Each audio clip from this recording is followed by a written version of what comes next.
welcome to the Perpetual Tourist. Let me prove to you a person. Oh, that's weird. Okay. Hi, we're still having problems with the camera. I cannot flip in the middle of a stream. I can't switch cameras. So I have to physically turn the camera around. Sorry about that. So I can't see what's on the screen. Don't know if I'm centered. Don't know anything. Maybe that'll be fixed. It's a software problem. Obviously, I'm not a software person, so hopefully StreamYard will get that fixed soon. If I even know about it. I'm going to turn the camera around though, so you can see this lovely street scene. I was trying to get an angle so you can see the piece of architecture from here, but that's our first stop. The thing we're going to be looking almost at. Right? So we don't have a picture of the building. We do have a picture of a shot of the square in front of it. Let me turn you around so you can see it.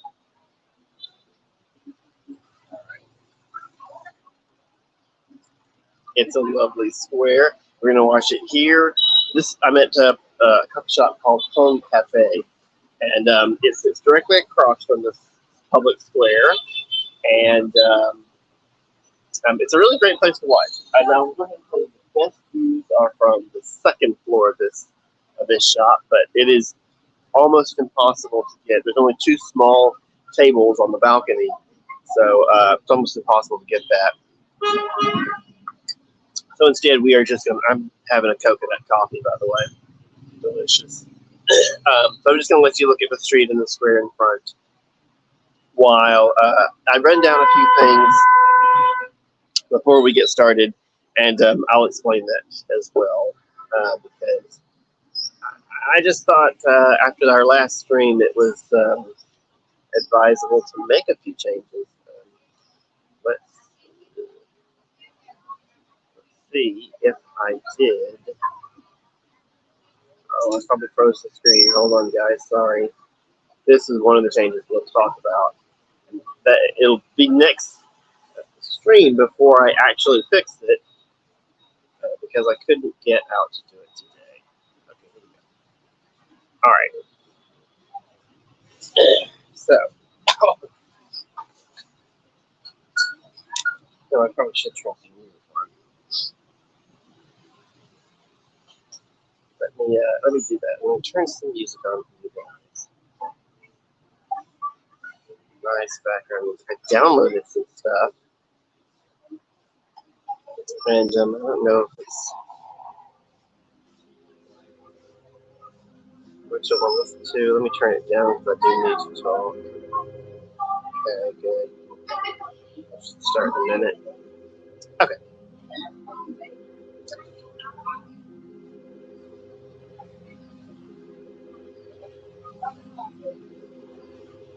Today I'm going to take you on.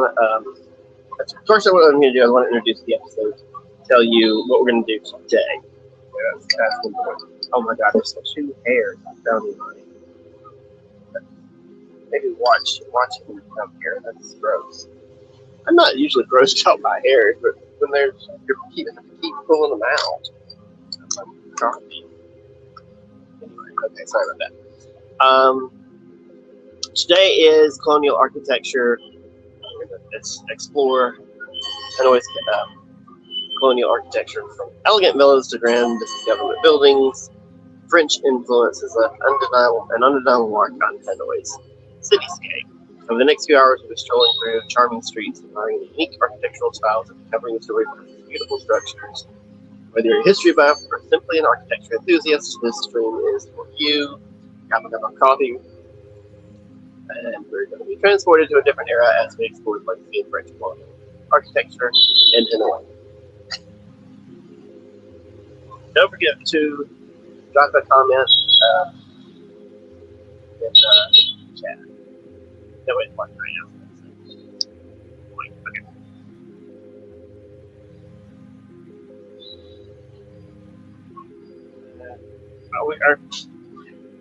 I toyed with the idea of like seeing this stuff as you watch, like people who watch live streams can interact and say, "Hey, go there." You really can't do that because you got to plan out your tour. You got to plan out your walk. You can't just walk randomly around the city as people yell things out. that doesn't work. But I would say you can leave comments here or on other, for the channel about what long-term plans you'd like to make. As long as it's not, far enough out that I can plan it, then it's a great idea. All right. Here's the new thing. Okay. Yeah. Okay. Well, I had written about a bunch of stuff. I'm going to try and run through it really quickly. But basically, this is the segment here. What I'm currently doing is it's a segment I'm going to call the perpetual housekeeping. Basically, this is me getting channel stuff out of the way so that I don't spend the entire stream talking about channel business. It's not. That's not that interesting for people who do colonial architecture. So I'm going to try and get it out of the way early on, right here at the beginning. And that could be anything that's going on, from just equipment changes, possible technical problems like what happened with the camera today, right up to future plans and what we want to do. So it's just a moment to set aside and talk about this. All right. Today we did a cold open. I did not run the. Sorry. That's what I'm thinking of. My allergies coming back. I will still run the credits, but this is so that later on you could kind of fast forward to the credits and you don't want to the perpetual housekeeping part, which is not going to be what everybody's doing. So the cold open. There you go. We can do that in the future, and if you're watching this in the future and you can fast forward and you don't want to listen to the channel business, which may not even be relevant in the future, you can just fast forward. I won't have to go back and do little edits on all the live streams. I can just move on the fly. All right, so that's our cold open part. Check that out.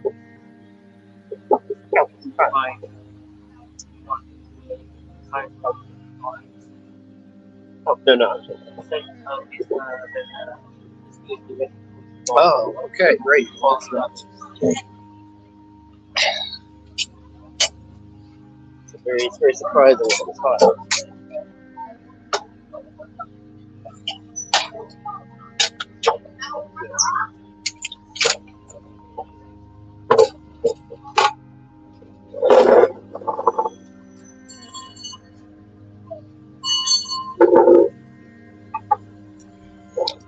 God damn it.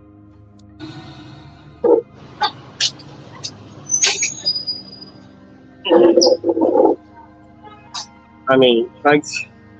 What experience built it where you don't look all these wash up across the street.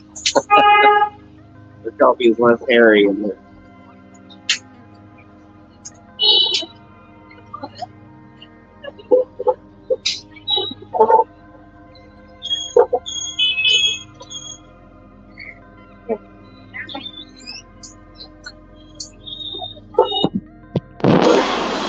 Okay, great.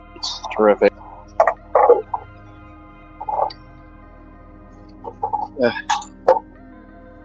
Alright, where was I? I come up with a whole apology to write to say to a guest who had asked a question about colonial architecture 2 years ago. Now I don't have what I've written, but basically it was this. He asked what makes something French colonial architecture, and my answer was it just has to be built in the French colonial era. That is not true.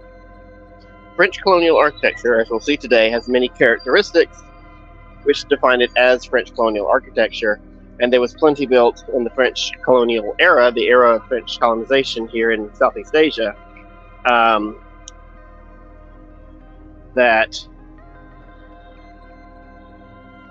yeah, whatever, because I don't know what I just said. Okay.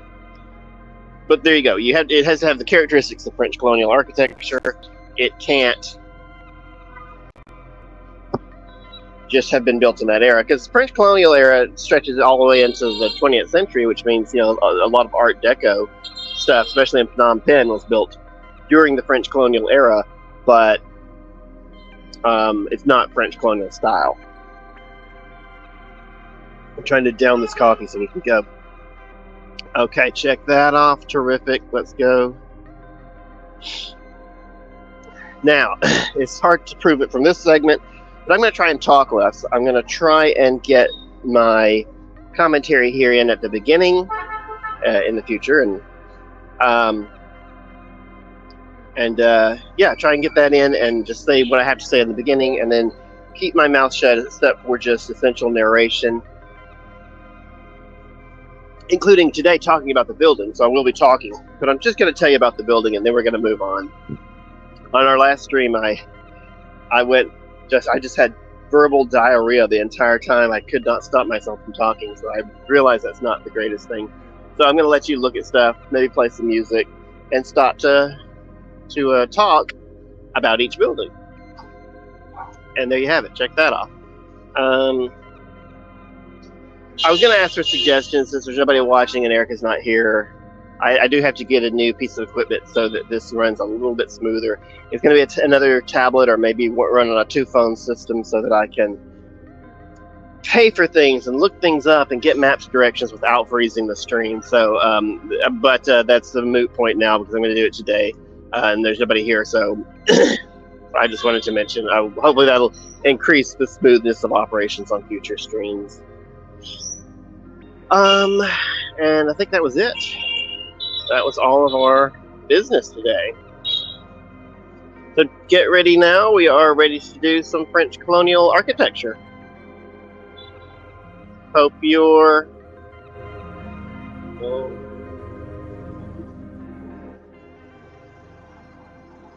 Oh, we have a viewer now. Hello, viewer. Let me full screen. I'm still working on a tiny screen. Yes. All right. Oh, shoot. I need to stop that. Now, here we go.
I'm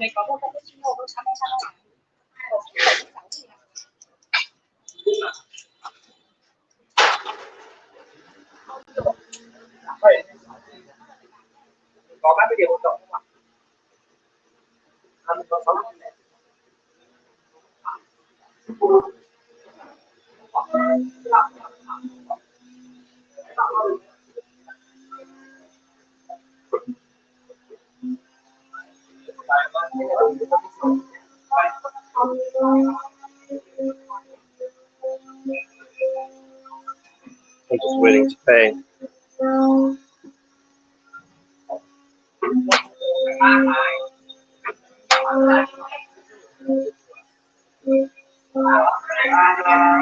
Café Côte d'Or. Yeah. Café Côte d'Or. Third floor.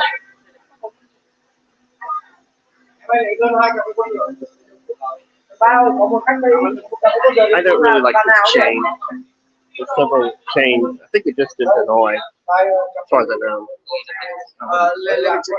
It's great, yeah. This particular one is just in a really good position.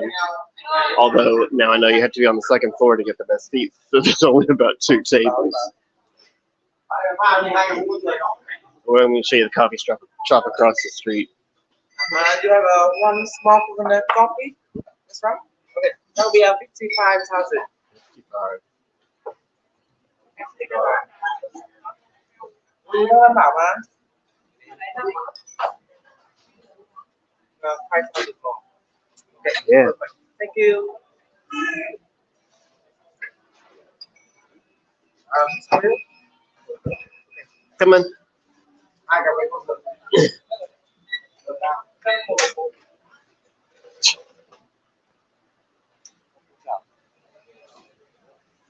They had literally locked the front door of the coffee shop. The lady couldn't get in. Yeah, I mean, yeah, I don't care for that coffee shop, to be honest. I don't go except for this one. They have another one at Huang Kim Lake. It's in a really good position. So you want to go there to get the view, but you have to remember there's only a couple of seats that actually get the good view. China, I feel like that's had a new sign since I've been there last. Anyway, go for that one. They've got a second floor too. Annoying. They let me sit on the balcony, and then 20 minutes later, they came out and went, well, it's hot, so we want to turn on the air conditioner. I was like, fine. Oh, we had to shut the door. Okay, fine. You're sitting in front of the door. Like, the doors swing out, so you can't, everyone on the balcony has to move. If I had dropped my camera off the side, which I had to balance it, I'd be pissed. Okay, well, that was enough of that. I hope you enjoyed that little adventure. This is our first stop. And now, as I said before, I am going to have to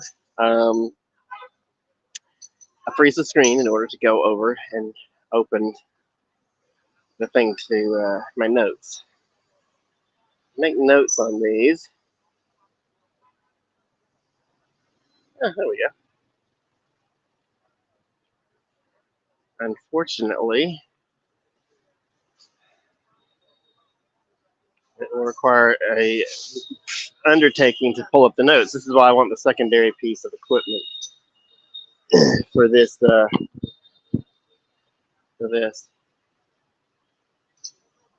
Okay, here we go. St. Joseph's Cathedral, a Gothic gem in Hanoi.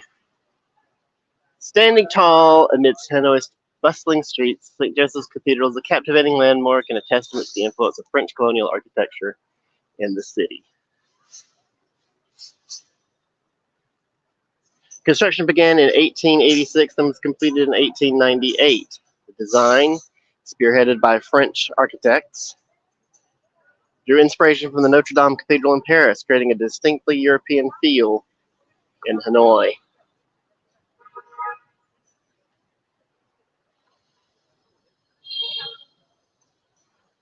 St. Joseph's Cathedral is a prime example of Gothic Revival architecture. Key features to look for are twin spires, stained glass splendor, flying buttresses, rose window. I don't think it has flying buttresses. I don't think that's correct. What's going on with these people?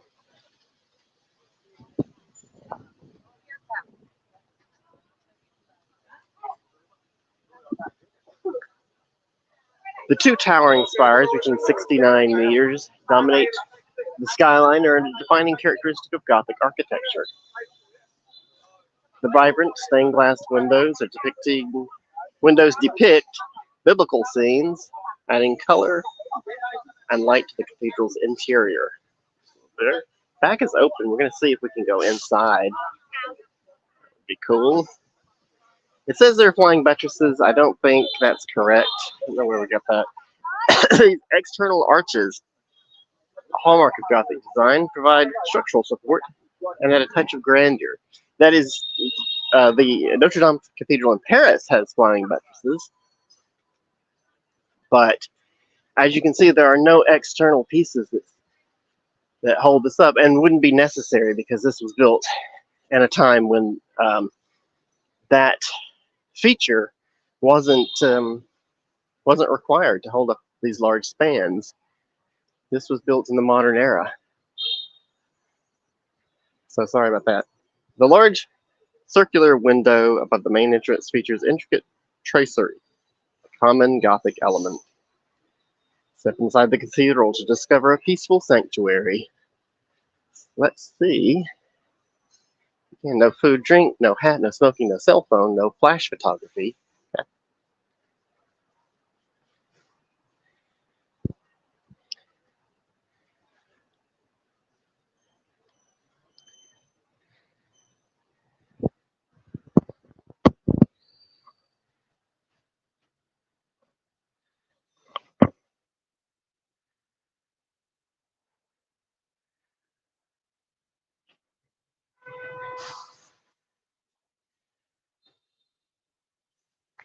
The soaring ceilings create a sense of awe and majesty. They certainly do.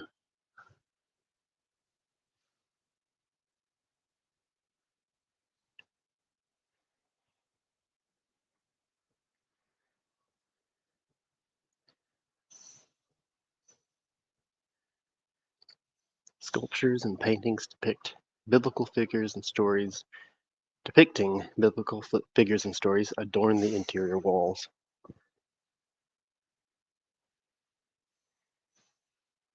Some of the stained glass windows. St. Joseph's Cathedral remains an important place of worship for Hanoi's Catholic community. Daily masses and religious ceremonies are held here, making it a vibrant center of faith.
You can see us inside there.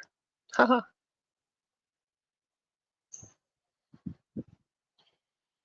St. Joseph's Cathedral is a must visit for anyone interested in French colonial architecture. Its imposing presence and blend of European and Vietnamese influences create a unique landmark in Hanoi.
So gorgeous on the inside.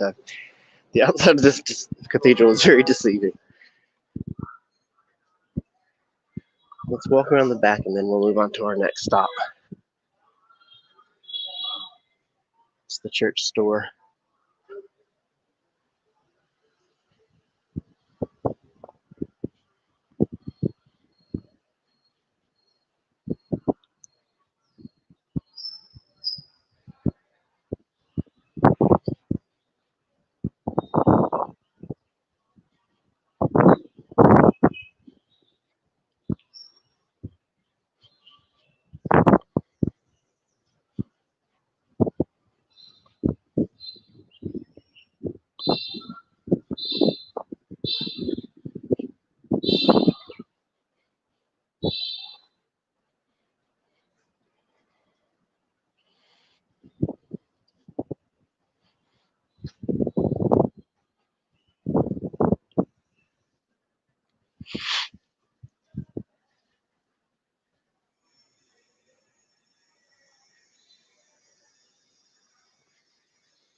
And the gate looks closed on this side.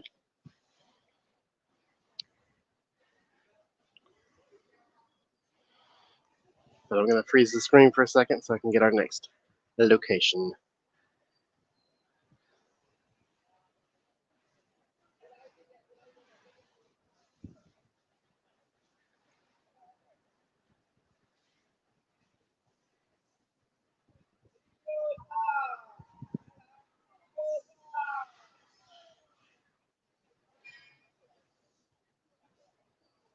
Let's see if that worked.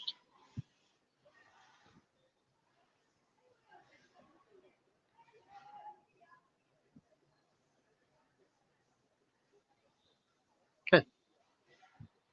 All right, off we go.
All right, let's put on some music. Felt like I would needed to get out of the church and into the shade. Well, first let's take this down. We are no longer St. Joseph's.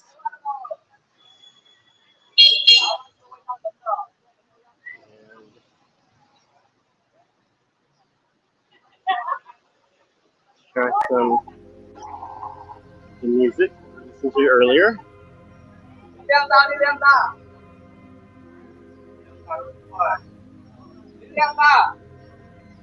Yeah.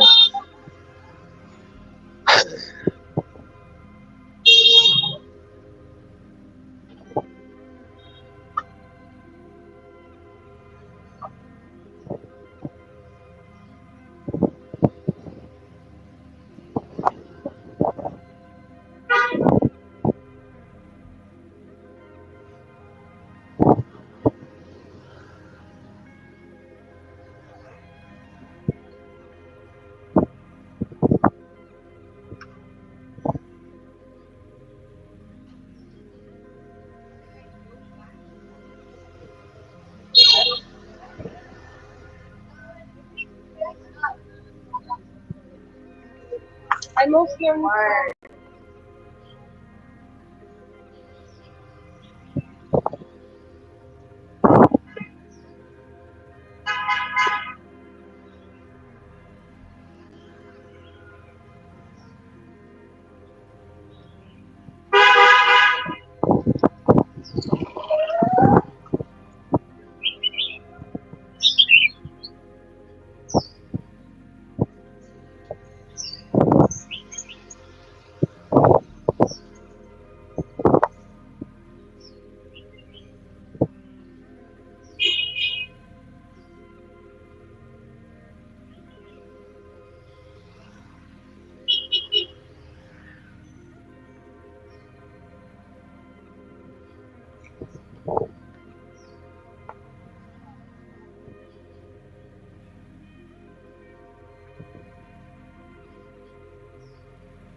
This is not a stop on our list, guys. It's just a building that I see all the time, and I'm still not sure what it is. I thought it was the National Library. But, no. No. Okay. Come in. I didn't know what you thought I was thinking. I don't think it is, because I found the library on the map, and it's not here. So I have nothing to say about this, except it's a pretty building and a lovely garden in front. And obviously from the colonial era.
Google strikes again, I think. Oh, no, maybe I spoke too soon.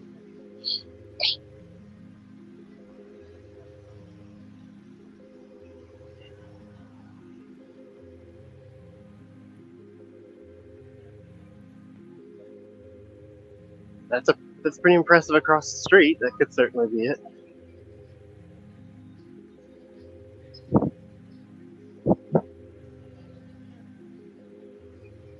This has to be it. There's nothing on the other side. That could be it. Yeah. Yep, National Library of Vietnam. Okay. I don't know if you need tickets to get in. I don't know if I can walk around.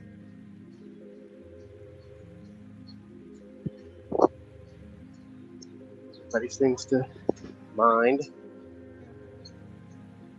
All right. Thank you, Google. Wonderful directions.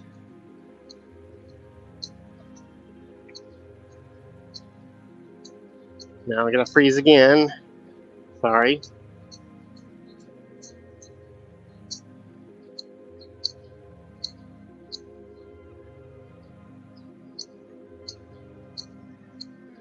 I held on to the hope that I could one camera this for a long time, but oh, I forgot to set it up. All right, on the next walk between, I'll do a little bit where I intro the colonial architecture. What is this nonsense? National Library, here we go.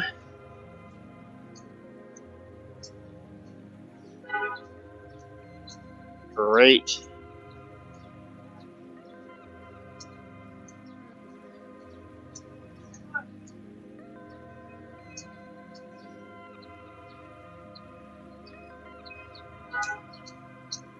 Okay. The National Library of Vietnam, a blend of French style and modernity. Unlike strictly French colonial architecture, the National Library of Vietnam boasts an interesting design that reflects a different period of French influence. The National Library of Vietnam, established in 1917, is the nation's central library and a vital repository of Vietnamese culture and history. Construction of the current building began in 1954 and is completed in 1960. The design by Vietnamese architects incorporates elements of French Beaux Arts style with a modernist approach. Let's get a little closer.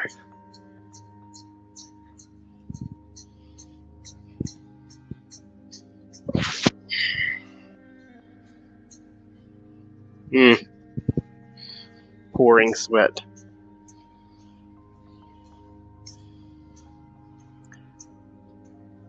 Look for hints of Beaux Arts influence in the symmetrical facade and the use of columns.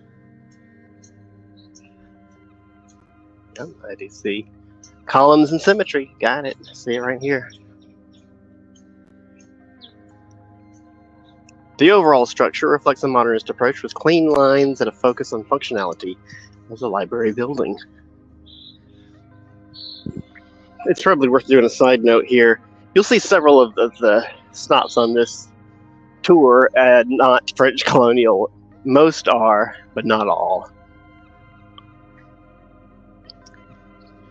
Which, of course, is how cities develop.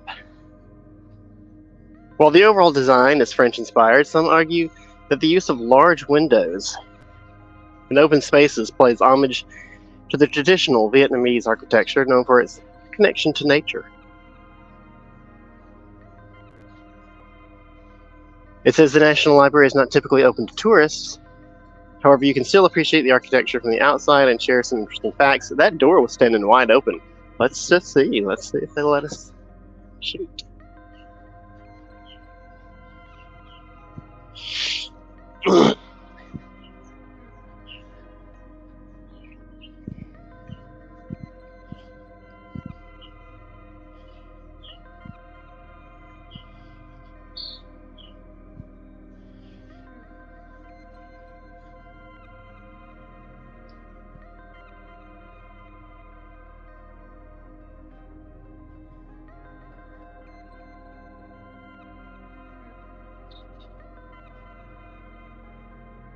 The National Library houses a vast collection of books, newspapers, and other historical documents, serving as a treasure trove of Vietnamese knowledge. The library stands as a symbol of Vietnam's commitment to education and cultural perfection. Oh, cultural preservation. I mean, it sounds like the Borg.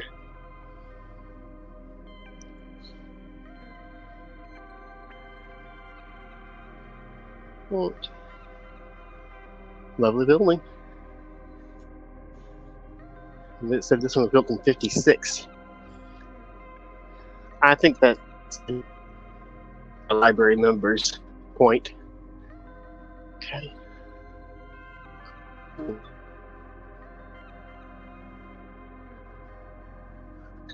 And like all information, most of the library is just computers. So understandable. All right.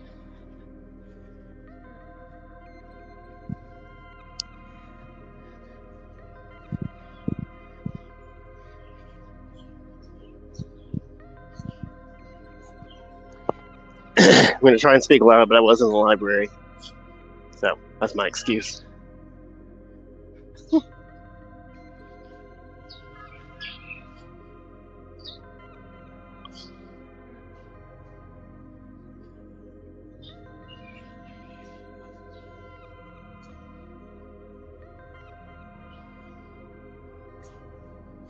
We've got 2 viewers. Eric, I hope one of them's you. I hope you're at least getting to watch.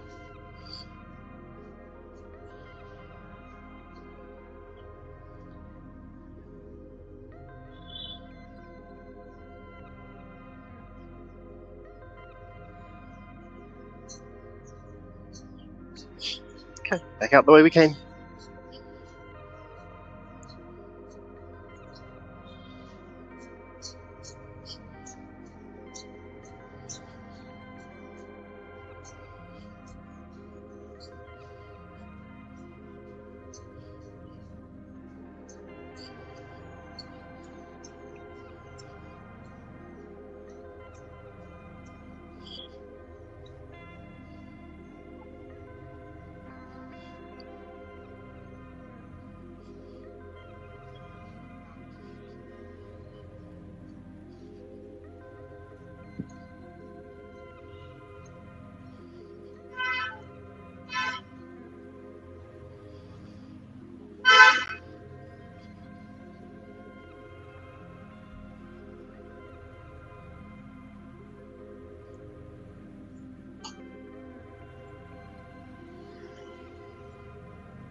Okay, sorry. I should have read this early on, but honestly, we've got time between sites, and I don't want to have to sprint between them. So we're going to take a nice leisurely stroll, and I'm going to talk about the episode in general, this architecture episode. We're in the French Quarter, by the way. That wasn't clear yet. Hanoi boasts a captivating French Quarter, where French colonial architecture takes center stage. This area offers a unique blend of European elegance with Vietnamese influences, creating a charming and walkable atmosphere. All right.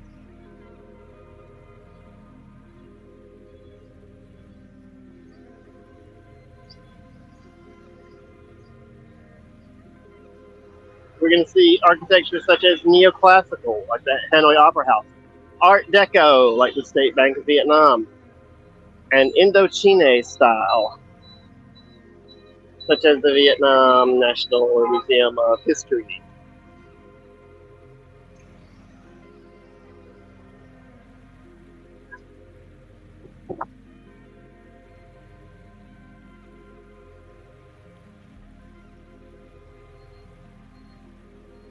Probably ought to check the map, see if I'm in the right place. Yep, straight shot down. Alrighty. that showcase a fusion of French and Vietnamese aesthetics. French influence extends beyond just buildings. We also have tree-lined boulevards, French cafes, and elegant shops that contribute to the overall ambiance. The most iconic landmarks here are the Hanoi Opera House, St. Joseph's Cathedral, and the Government Guest House. Sorry, I'm reading slowly, guys. I get sweat pouring into my eyes.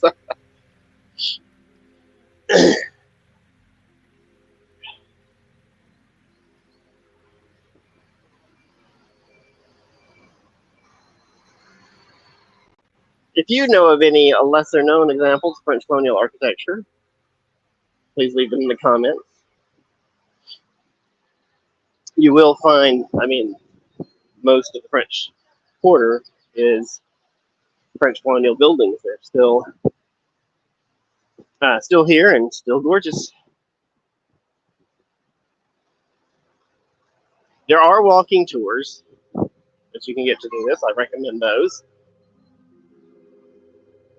I don't have a particular one. The company that I tried to contact didn't respond, which I find to be a very common thing. Not sure what's going on with with the business world. It seems like this started with the pandemic. They started by going, "Oh, the pandemic is just awful. We can't respond to your issues because we didn't bother to hire the people to do it." And then people started accepting that. It seems like every company out there just fired their customer service people. Like no one talks to the public anymore. No company deems the public worthy of their time. Stupid customers that pay them the money. Who cares what they need? Sorry, that was the ranting I was supposed to stop doing.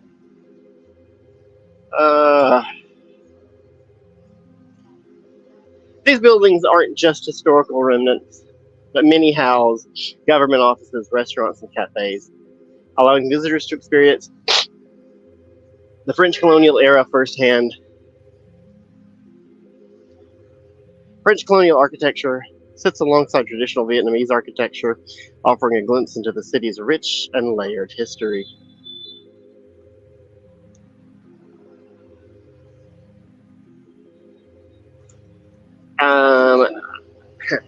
So I was going to give you photography tips. I'm not a photographer, as you can tell on this channel. Neither am I a videographer.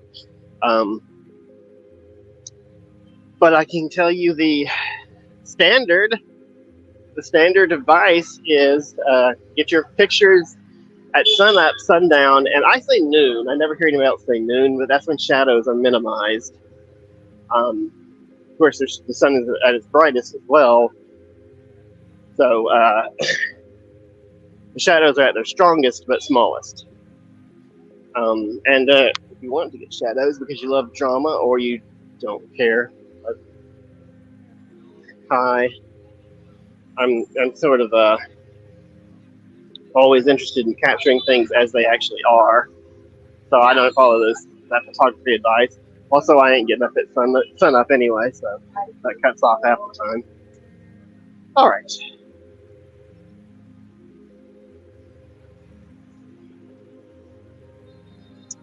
If you want to see some architecture and you're not an expert in architecture yourself, your best bet is to get a tour. I could easily have booked a tour online. I just, because of my special situation with the stream, I have to have them okay it. I don't want to show up. I don't want to book a tour and then show up and have them go, yeah, you're not allowed to do that. So if they won't respond, I don't, not interested.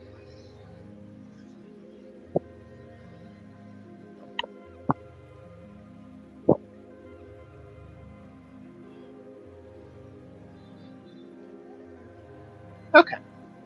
Now we're ready to move on to the next site.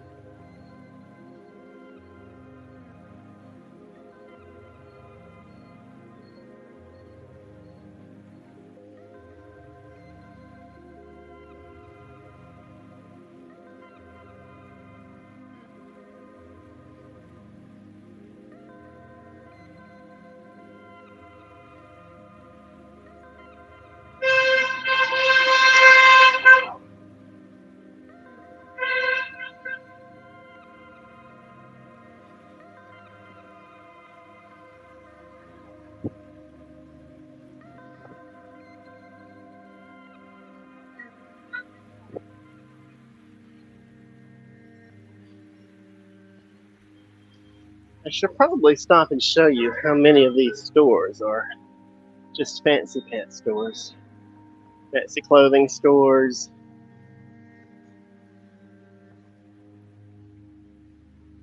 This is right across from the park, so this is prime real estate.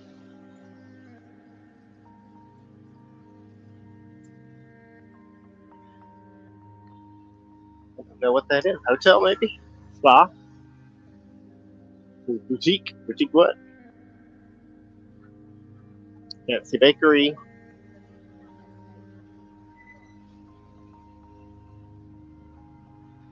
Souvenirs. People are just getting set up for the tourist day.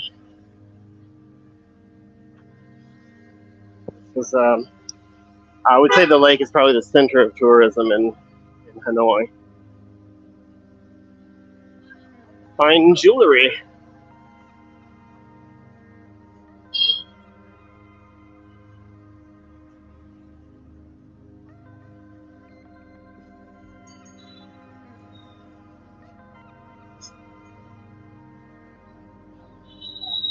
And the McDonald's, of course.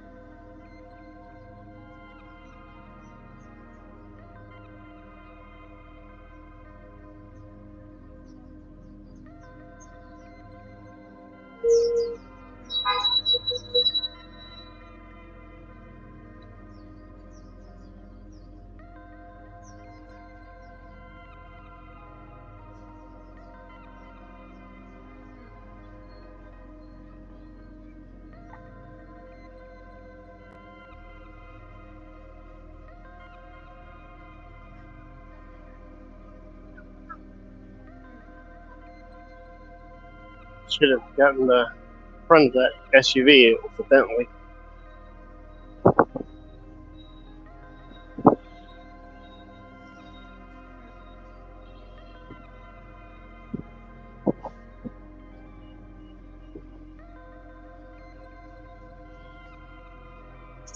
Chongtian Plaza.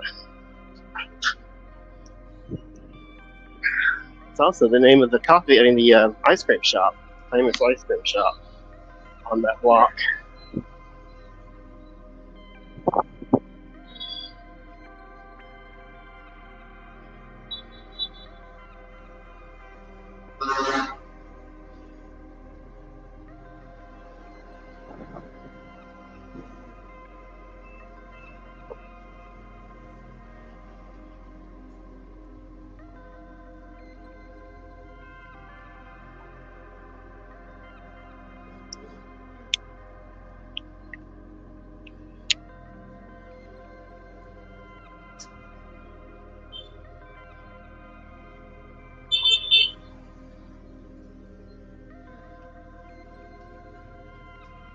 Oh, shade.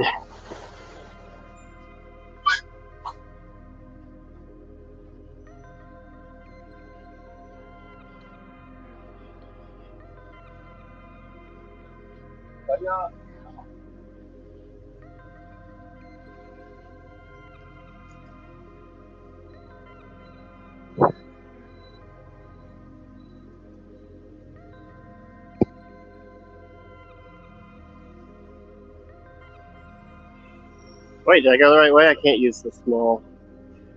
Ugh.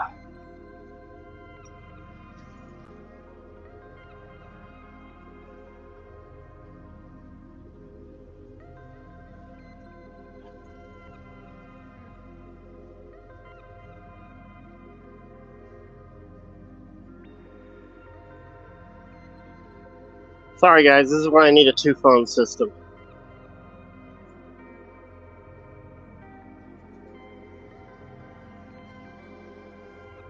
Just don't do to.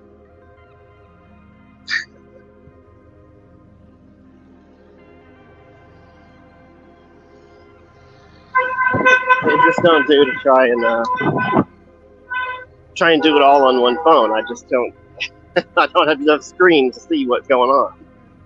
I made a wrong turn, even though she's shouting directions in my ear and I'm looking at a map.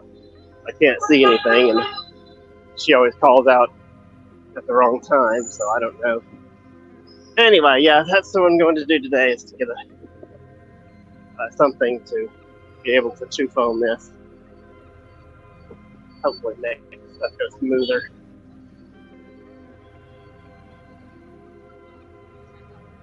We're looking for a school, by the way.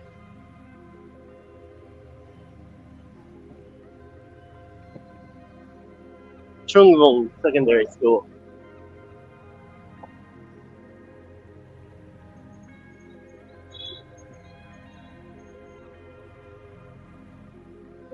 The parking garage, so no, that's not it.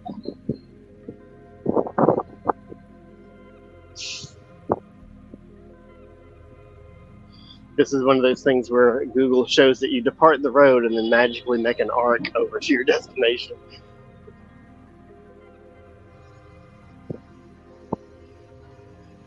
You gotta love their logic on maps. This looks like it would be it.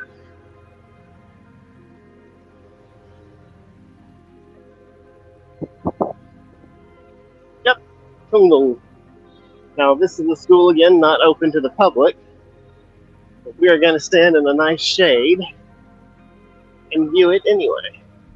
Chungvong, Chungvong, Chungvong. Don't take your Vietnamese lessons from me, as I say. Chung, chung, chung, room.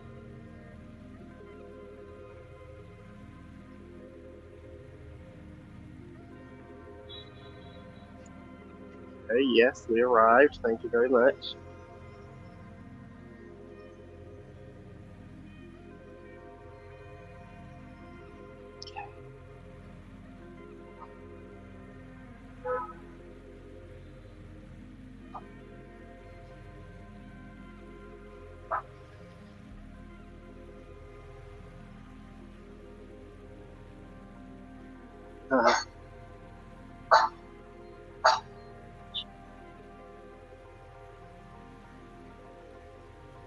Okay, Trung Vong.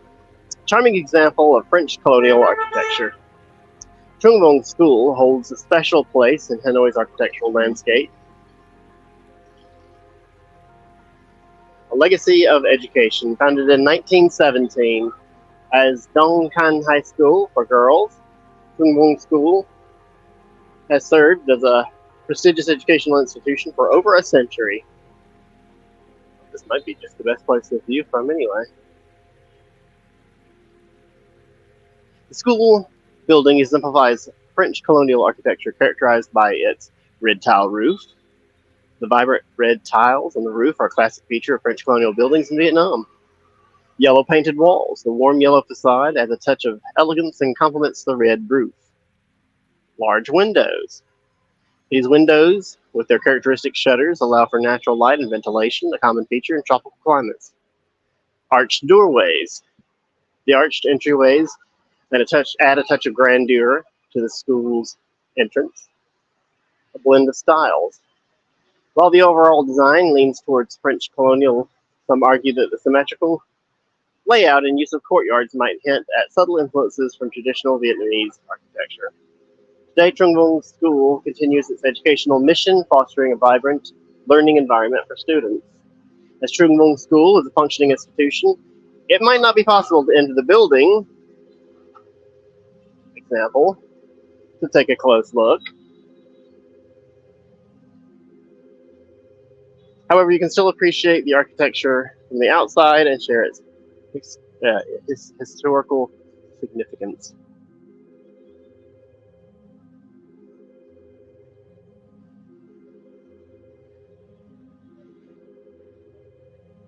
Viewers, please share your own educational experiences or stories of historic schools in your community.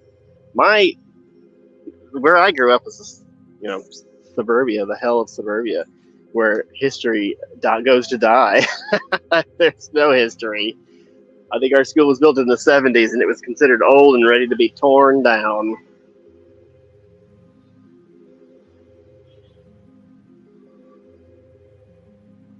Oh shoot, I didn't have the... Oh, this is Trung Vong Secondary School. I forget. Chung Vong. I didn't put the Vietnamese in there either. It's just the English version without the diacritics.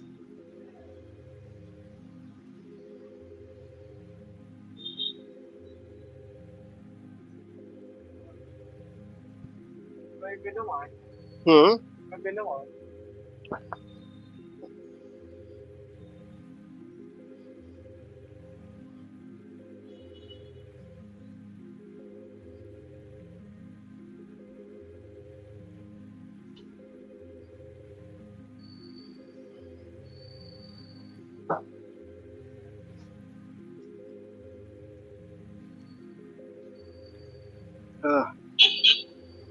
All right, very nice.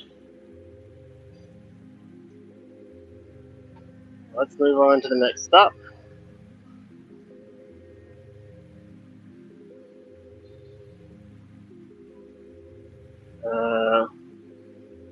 Where are we facing? Okay, this way. Yes, very good.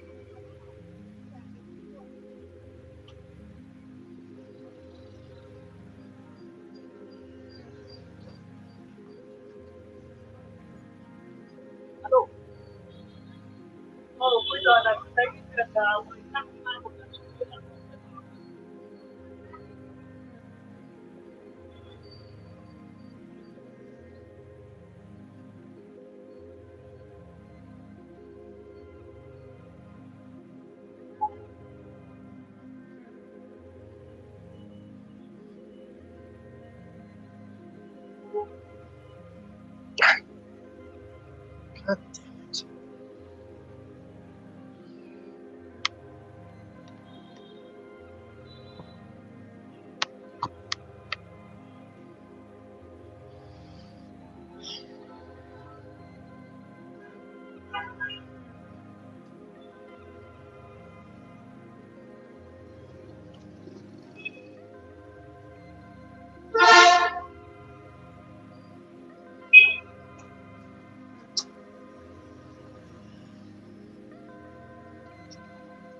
It's kind of interesting. I thought it was going to be a restaurant. It is the Moose and Roo Smokehouse. It's an outdoor restaurant. Well, I guess they smoke your meats. Smoke their meats, not your meats. Huh. That's cool.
Okay, my cord is just ridiculous. I'm gonna have to unplug for a second, guys.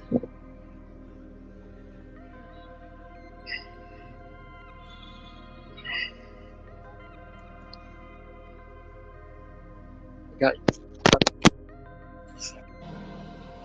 wouldn't let me sit in peace. Shut the door. Here, don't put the door behind me. Or wait for me to finish.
If I ever say anything bad about the lovely people that make software, um, please just take it with a grain of salt. It just seems like sometimes they're not mentally connected to the real world.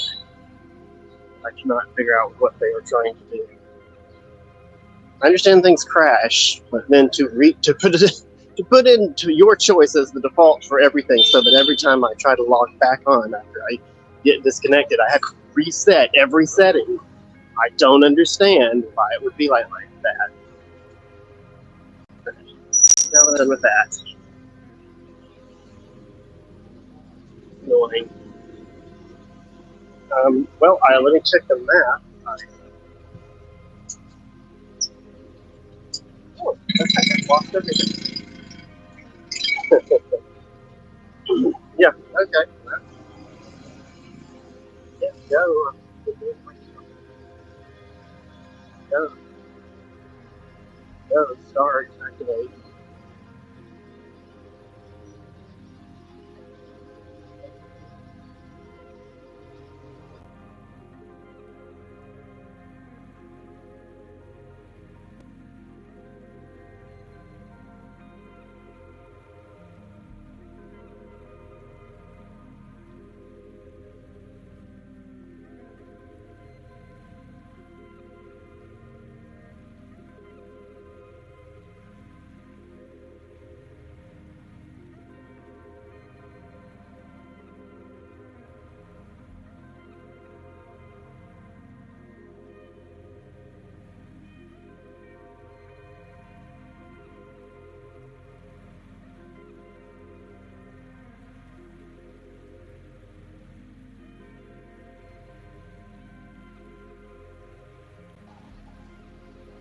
Okay, guys. Sorry again.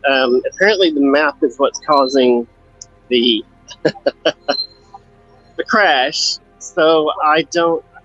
I'm gonna try and open up the next. I don't know what the next side is. I can't use the map. We can't. We may not be able to finish the screen. This is the sort of thing that is why I say I need to get a second phone. Let's try and finish it. I mean, I don't know where this stuff is at by heart. I just have to freeze the stream. And we're gonna walk till there's a turn up here. I remember that, and then I'll have to freeze it and it'll reopen the map. And if it still crashes, causes me to disconnect, then the stream will be over because I can't just by memory wander around the city to all these buildings that some of which I am familiar with, but not all.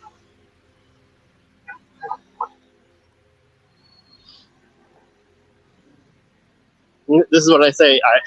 I try and get this stuff out of the way. I'm going to try and get this stuff out of the way in the beginning of the show so I don't have to talk about it the whole time. It just seems odd. I know I'm asking a lot of all the software and the equipment that I use, but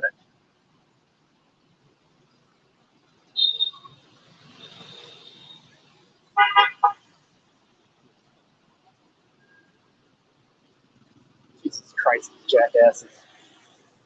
Cars. People in cars.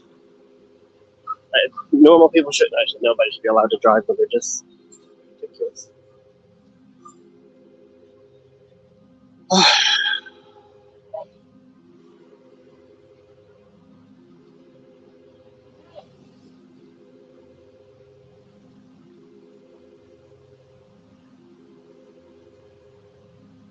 Okay, I don't want to crash this thing again. I'm just going to close the window. Hold on just a second. It's going to freeze.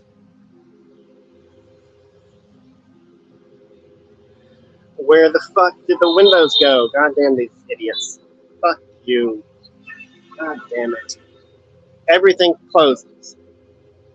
There's no way to get in without crashing the damn thing. Ah, fuck this shit. Here's going to crash again. That's the only way I can do it.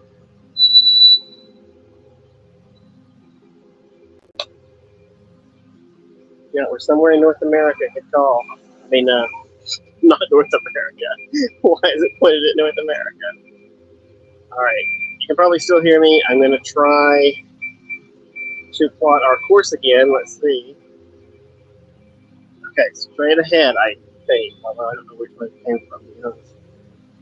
Alright.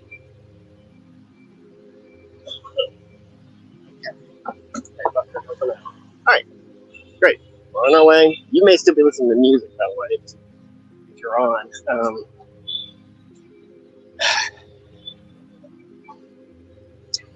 But another little quirk.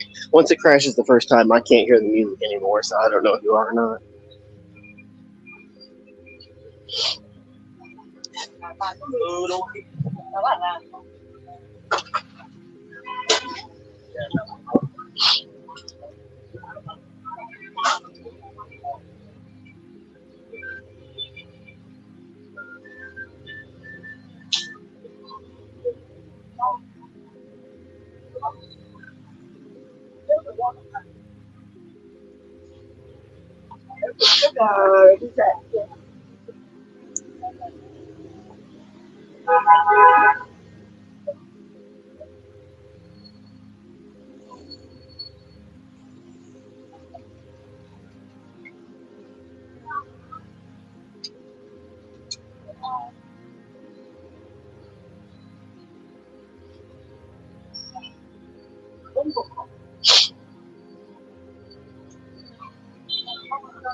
Probably take a look and see what the next stop is.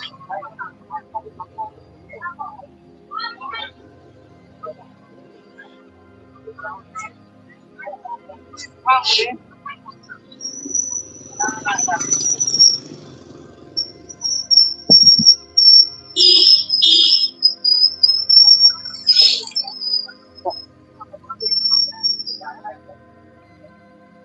Now I'm guessing this is a University of Pharmaceuticals. Is that what I'm saying? University of Medicine, I guess. Well, School of Medicine implies doctors. This is a place that trains pharmacists.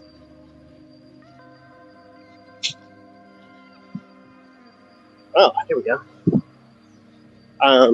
So I'm guessing it's not open to the public. That's my point.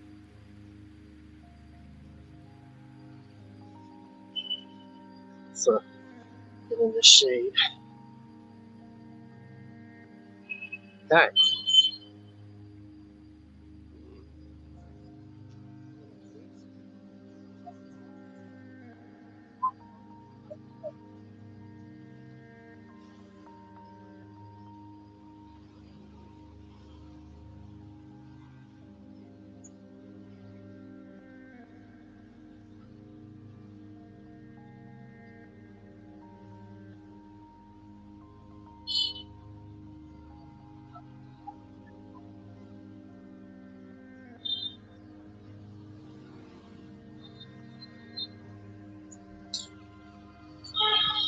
Now we're about to find out if our problem was due to maps or just any other program being open.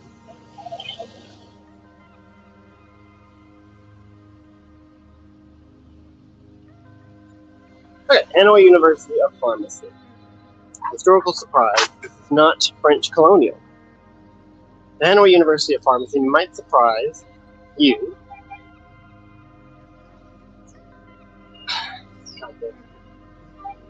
While it's a significant stop on our tour, it doesn't represent French colonial architecture. Here's what you can notice. Let me get under this tree shade. Under the tree shade here.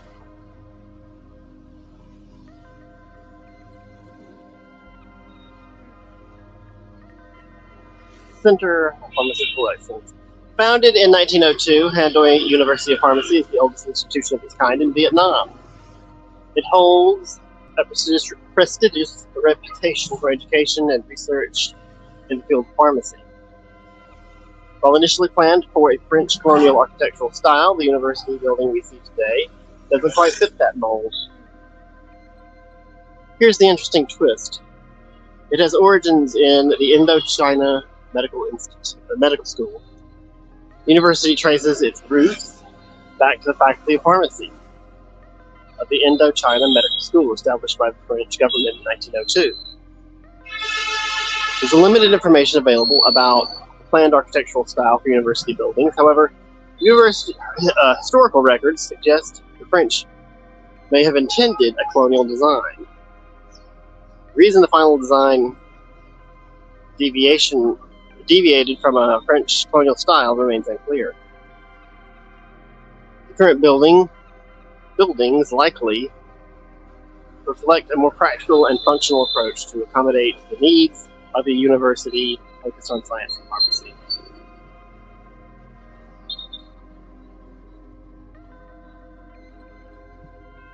Do you, dear viewer, have any interesting facts about historical universities from where you're at? I don't doubt you can just walk in.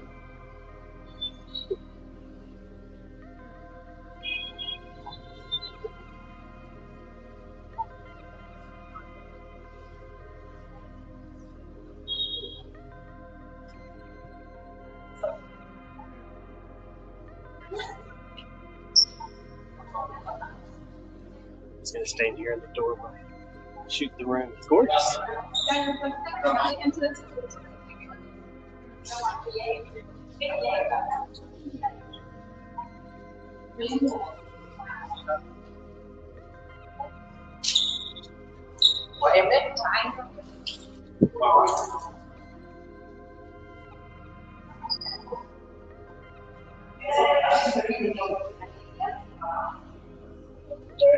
room.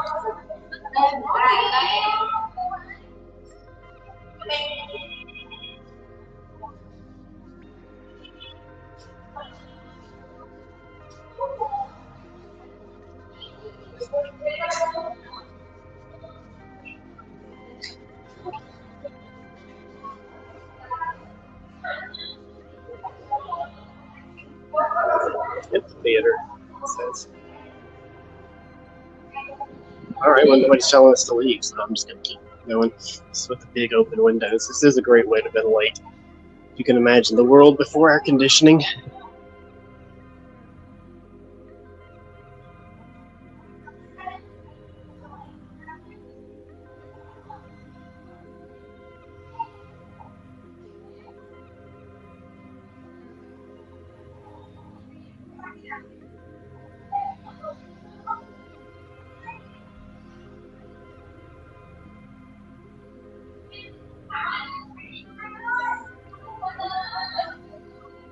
It's really a gorgeous building once you get out of the heat. The thing is, all these windows are open. It's obviously not being AC'd, and yet it feels 1,000 degrees cooler in here.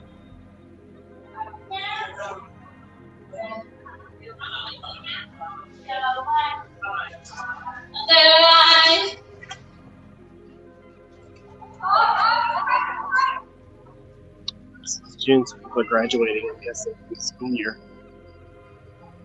Is that right? That's amazing. That's a wonderful. Oh, can I get to the street from here?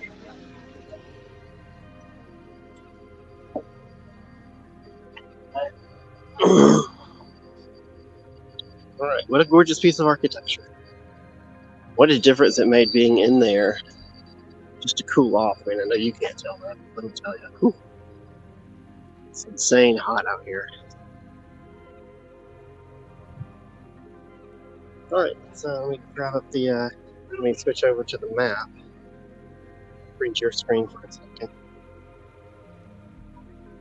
This is only our third stop. Oh, jeez.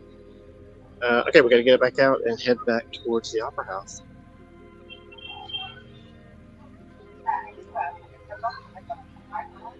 Let's go. Maybe some coming up the backside of the building, so there may be some disfiguring it out of the way.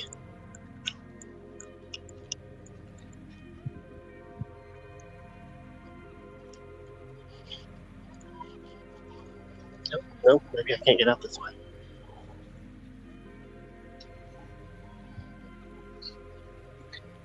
Okay, back to the front.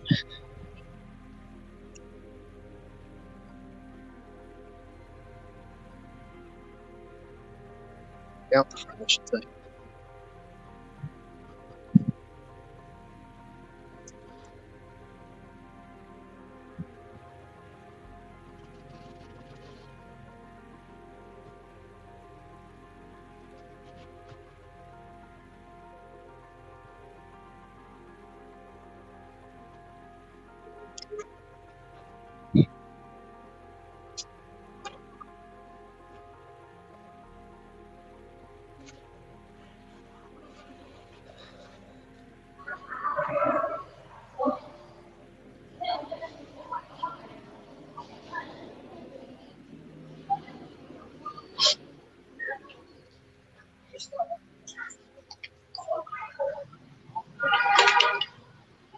I suspect we only got in because it's graduation time and people are just in and out. They're like, well, maybe he's supposed to be here.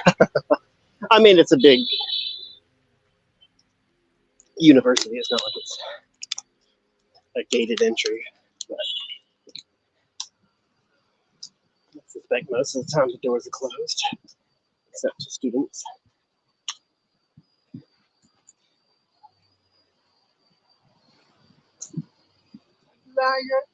No, I need one. Thank you, though. Yes, it's a hot day. Crazy hot. Okay, we're no longer in the pharmacy. Let's get rid of that.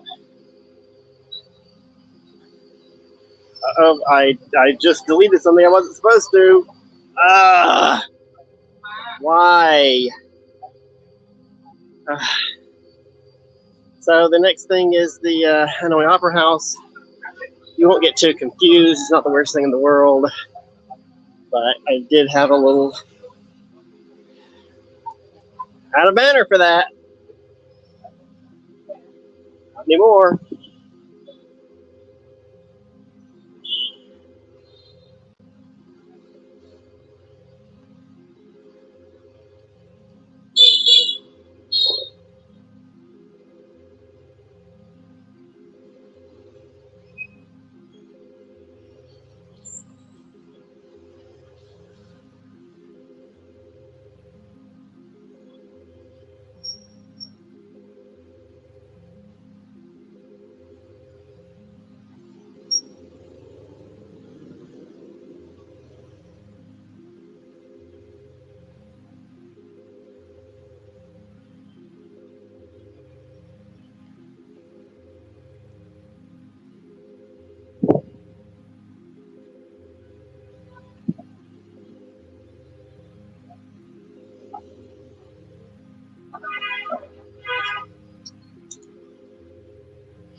The Hilton? Oh. The Hilton is now becoming the Waldorf Astoria. Yeah, the old Hilton. The actual Hanoi Hilton. But I guess, well, not anymore. Look at that Waldorf Astoria.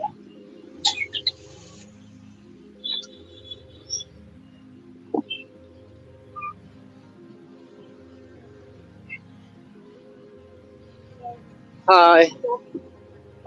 No. Okay. Oh, we got just a bit more. Sorry. Got early. In fact, what we really need to do is get into the park to get the best view. I checked before. They don't allow the Opera House you to come in and film. We're going to walk up to it as well. Get this one shot.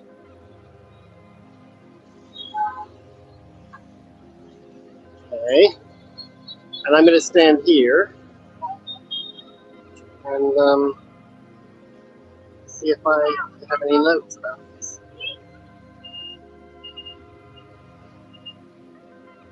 The Opera House, that sounds like me.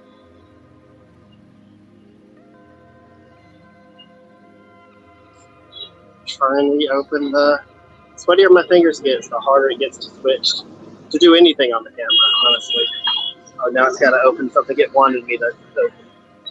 There we go. Oh, heavens. Great. Okay. Imagine it says the Hanoi Opera House at the bottom. Yeah. I'm not even going to take the blame for that. I absolutely. Oh, thank you. Come on, come on. Thank you so much. Drop my glasses. So I can't wear them because I'm sweating and nobody can make decent glasses.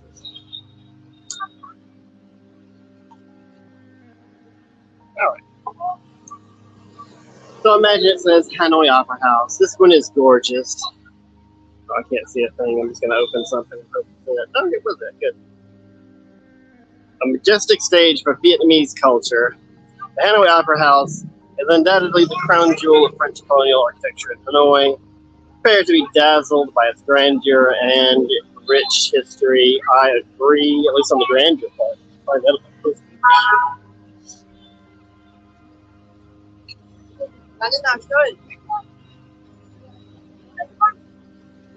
Ah, God, oh, sorry. Sweat going into my eyes. There's a stabbing sensation this time instead of just the regular stinging. Ah. this is as good a time as any to remind folks that this is not a great time to visit Hanoi.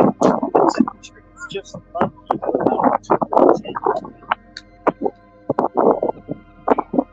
You will not die of heat during that time. Now, if you're going to do a whole Vietnam trip, I get it. You got to pick the all-around best time, but just for your consideration, Hanoi is not a beach town, and we don't. There's actually a nice breeze today. You may be hearing it. We don't generally have a breeze or cool respite in the summer. There are downpours, but overall it's just insanely hot. And fall and early winter, those are the times. It's just lovely here. You can walk around and do all this stuff and not even sweat. All right, you wouldn't know you were in Southeast Asia. All right, so back to the Opera House. Just a little side note tip. Can't show you that and see the screen.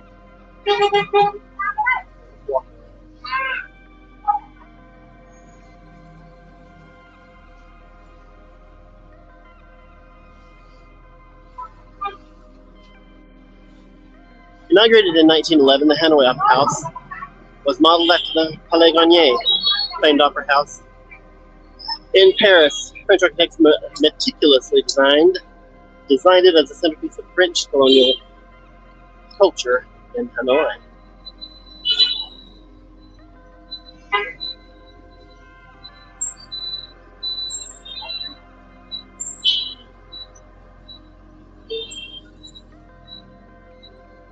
The architectural style is a prime example of neoclassicism, characterized by imposing facades, opulent details, horseshoe-shaped auditorium, I don't think you're going to get to see that, and lavish interior design.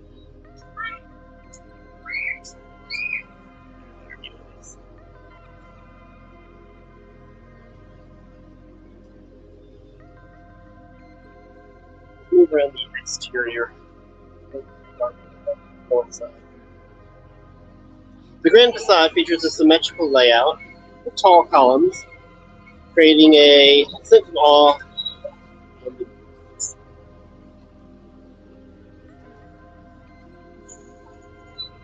Look for decorative elements like intricate friezes, sculptures, and ornamental balconies that add a touch of luxury.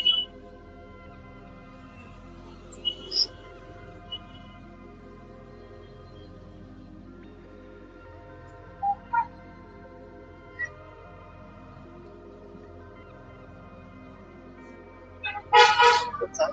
No, okay. Oh, he doesn't even go in here. All right, well, let's just trash this then. I don't want to tell you anything's bad because they won't let me in, but it does mean I'm not going to waste my time on the stream. Well, hello. All right, let's move on to the next place. Have to check the map.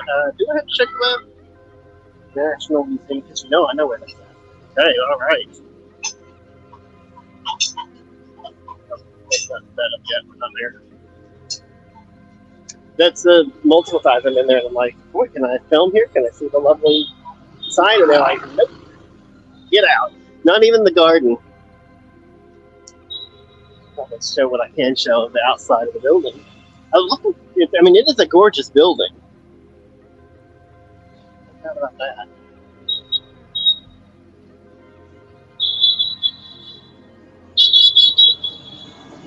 And I hope anybody who's able to watch something from the Saigon episode will remember and be able to compare this to the Opera House there, which is much more famous, big tourist site, featured in many movies, and it is teeny tiny compared to this one.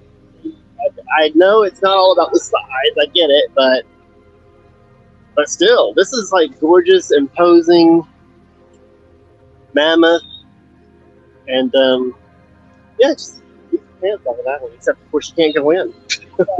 Maybe that's why that one's more famous. They let people inside.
There's a stop along the way because on an architecture tour I have my notes, especially for certain locations. But it's also worth noting as you're here that tons of buildings in Hanoi are obviously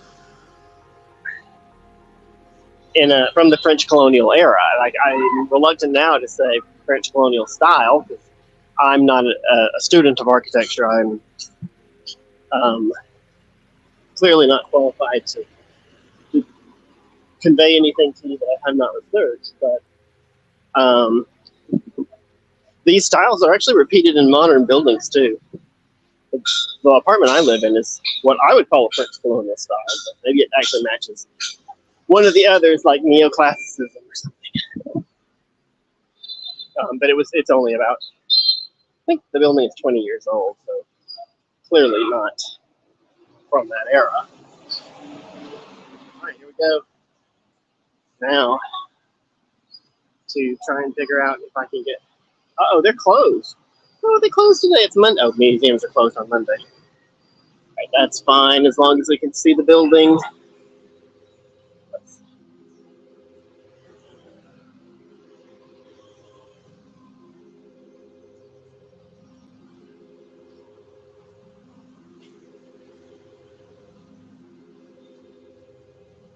The National Museum of Vietnamese History. Now, we were unable to get this into one of our regular episodes. I would like to return before we leave. The museum would be a full episode in and of itself because it is a pretty cool museum. All right, National Museum of Vietnamese History. A journey through time.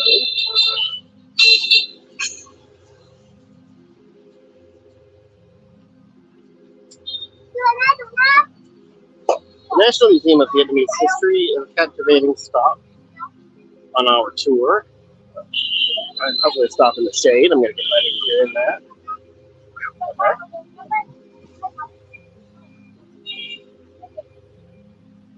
It's not just a building, it's a treasure trove of Vietnamese history, housed within a structure that itself holds architectural significance.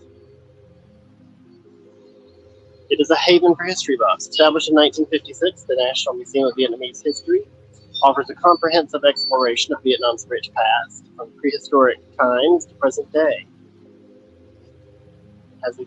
It's French colonial with a twist. The museum building itself was originally constructed between 1925 and 1932 as the École Française d'Extrême Orient. I guess that is a French archaeological research institution. The architecture reflects the French colonial style with features like red brick walls, large windows, and a symmetrical layout.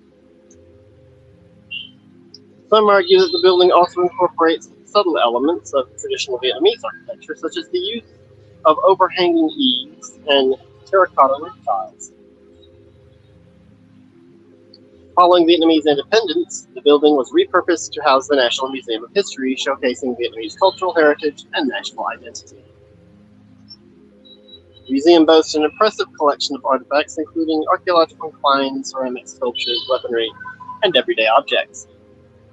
Engaging displays and interactive exhibits bring Vietnamese history to life for visitors of all ages.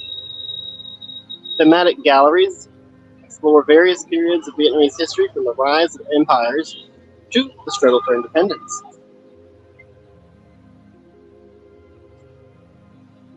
I know if we can get a better view around the corner, I'll be walking out of the shade. So I hope you appreciate this. I'm actually out of the shade, but this is a really position. Not as good as I thought it was going to be.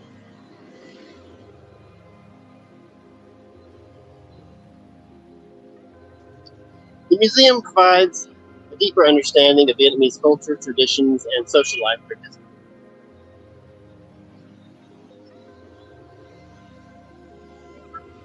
By exploring the museum's exhibits, viewers can gain insights into the events and personalities that shaped Vietnam's national identity.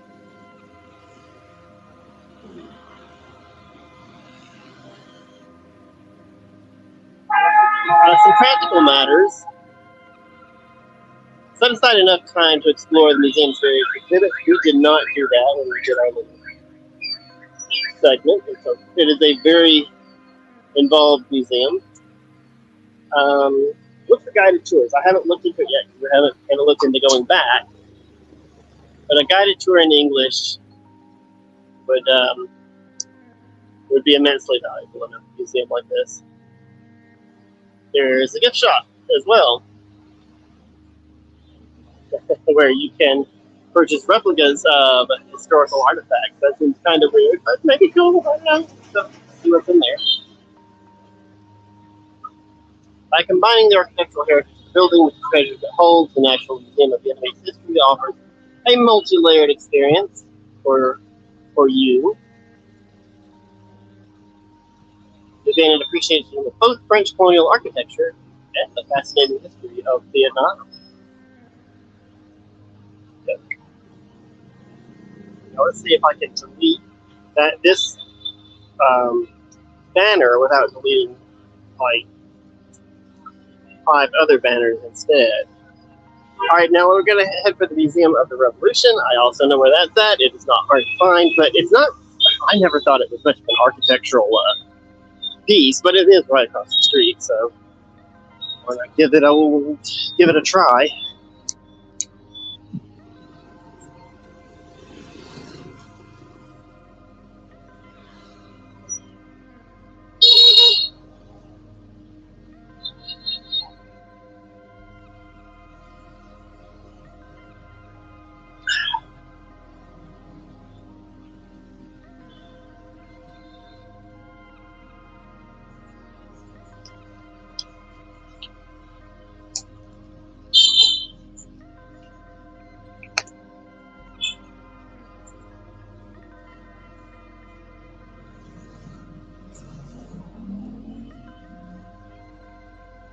Alright.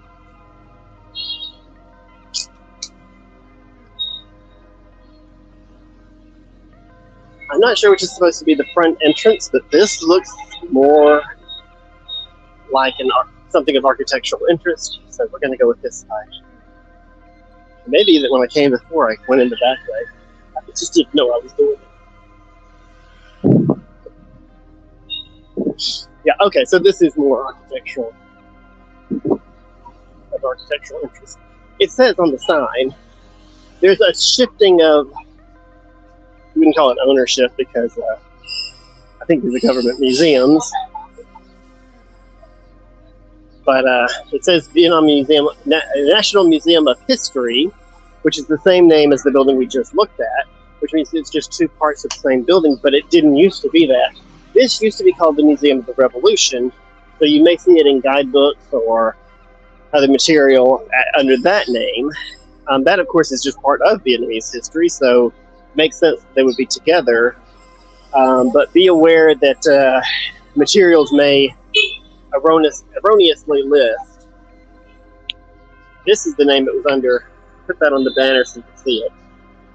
It used to be called the Museum of the Revolution.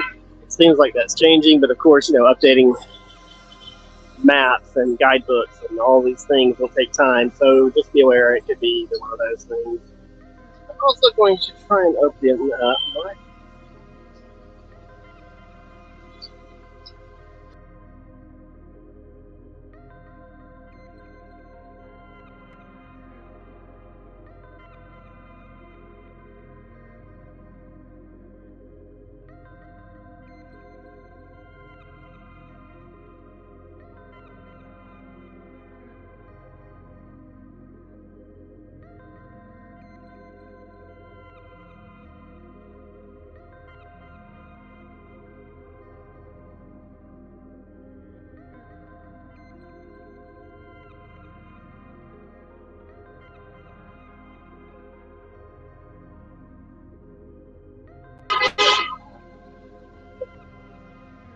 I hope you could hear my ranting because it was for you. It was on behalf of you guys. National Museum of... I don't know where...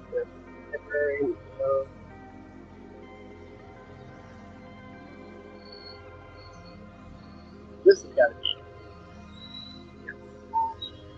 Oh. Again, lots of screen freezing, which I don't like. This is... I hope, I'm just crossing fingers. This is the last time that... last stream where I have to do this, like, just a little, I don't know how much they cost, just a little tablet computer or just a cheap phone and you can show a Google Doc would solve this problem. Okay. So there's people in there and it's not really open, it's not to show the building. And if I can get the sweat out of my eyes, I will read to you that this is the Vietnam Museum of Revolution. It offers a unique perspective on Hanoi architecture and history. Here's what you can...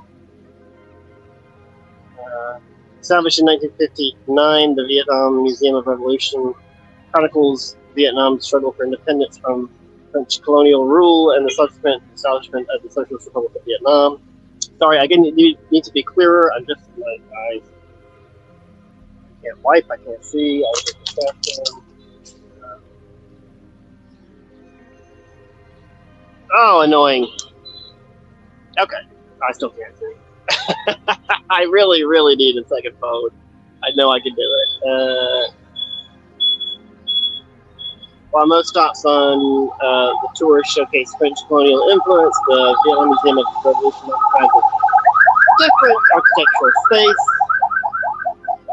The museum building prioritizes functionality over ornamentation. It features a simple two-story structure with a focus on providing space for exhibits and displays.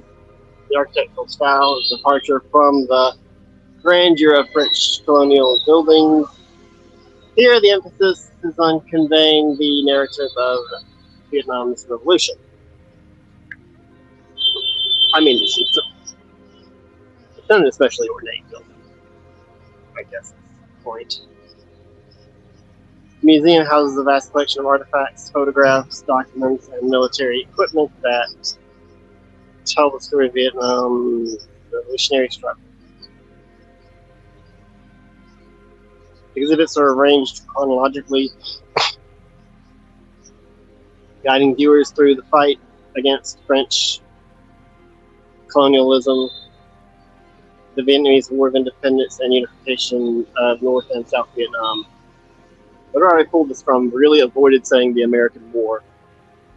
The museum highlights the experiences of ordinary Vietnamese people who played a role in the revolution. The museum offers a window into the Vietnamese perspective on the revolutionary history. The exhibits showcase the sacrifices and determination of the Vietnamese people in their fight for independence. I am very, very sorry that I cannot see I can't with this pain. Is either everything is fuzzy. The Vietnam Museum of Revolution was recently merged with the Hollow Prison. This is the merger. This is Hollow Prison, which might be part of it too, but it's obviously it says on the outside Museum of History, which is the one across the street, the one we just came from. Hopefully you guys can see it. My screen is frozen. But maybe there's a shifting of all sorts of different sites here and reorganization. Again, I feel certain these are government sites, so it's not like they're being bought, but they're being transferred, like reorganized. So be aware of that when you come here. If you're trying to look on Google Maps, it can be difficult to find what you're looking for.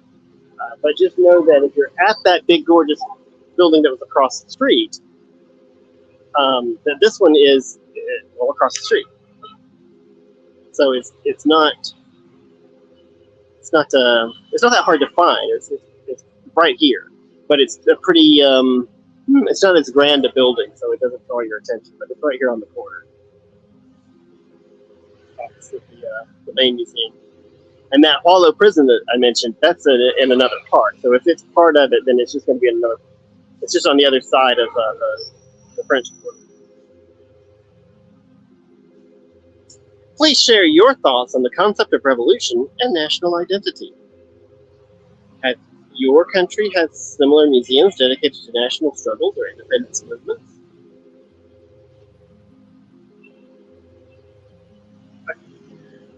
Let's pause that and see if I can get my screen unfrozen.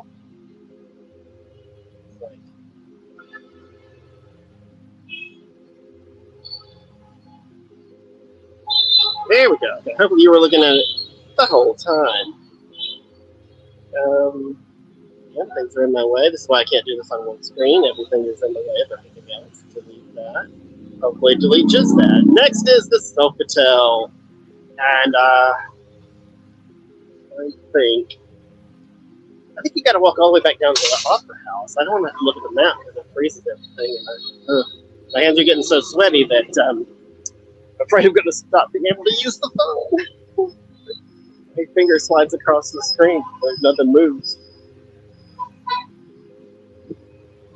I should note too that this phone is doing just spectacularly. After 4 years of regular streams, some of them going 8 hours or more, it's still trucking. So I don't want to complain about the phone. It's doing its job, more than its job. The new phone I'm looking to get is only meant to do the easy stuff so that I don't have to do everything on one machine. I have to constantly stop the stream.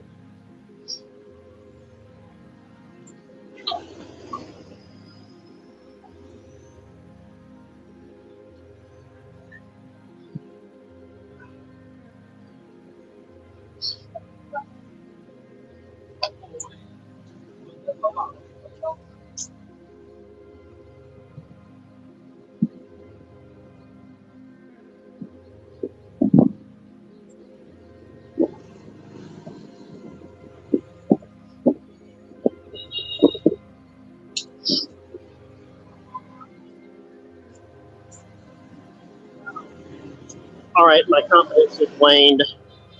I gotta look at the map.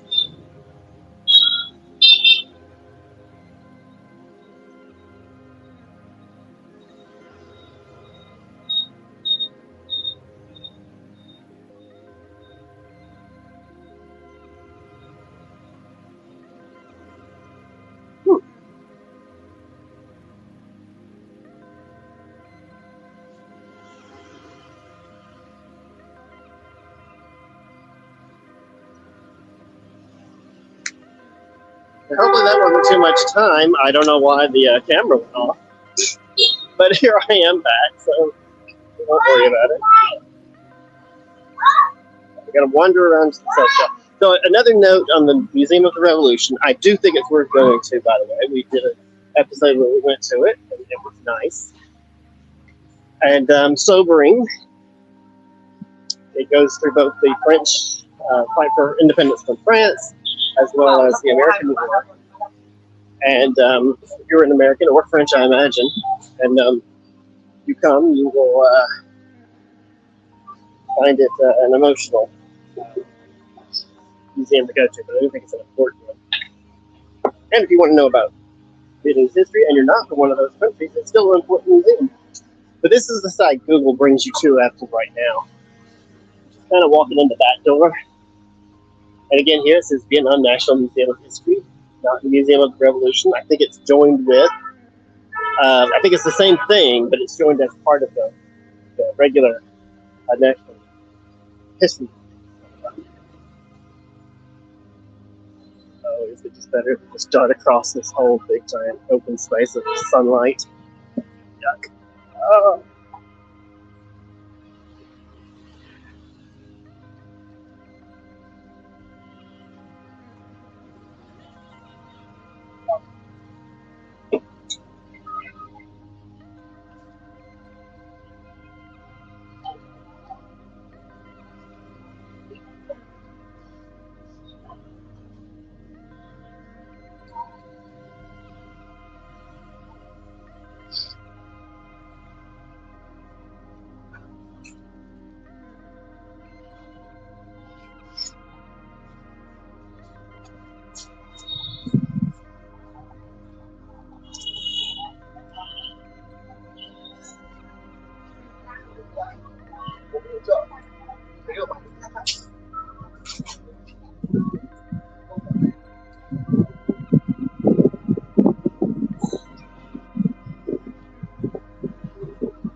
Oh, on the wrong side, kind of.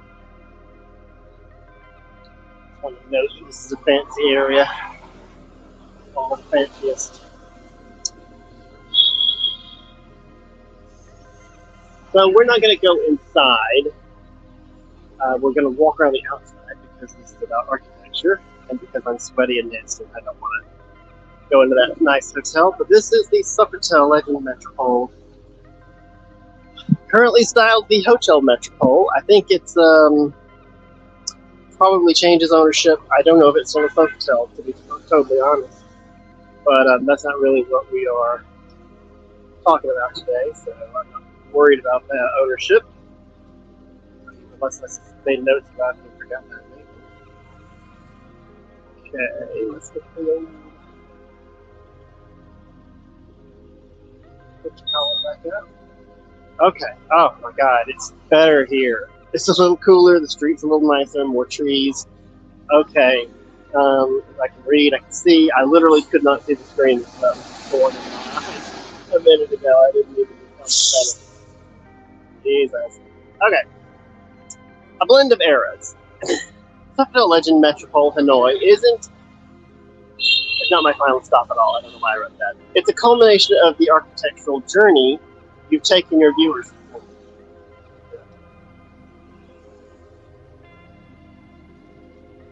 Okay. It is the Grand Dame of Hanoi, standing proudly since 1901. The Sofitel Legend Metropole Hotel is a legendary landmark hotel that embodies the city's rich history and architectural heritage. The hotel boasts 2 distinct wings, each reflecting a different era.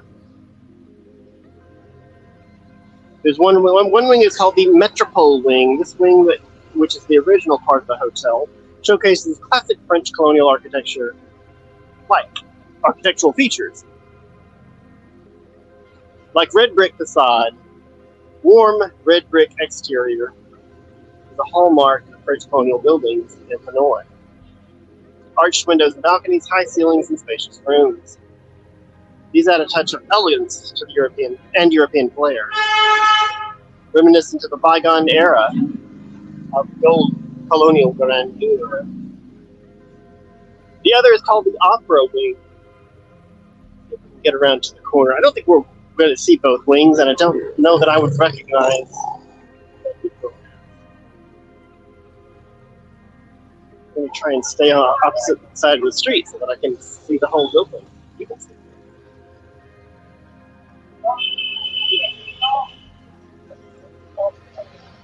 I'm not read. I try not to get run over. So not things.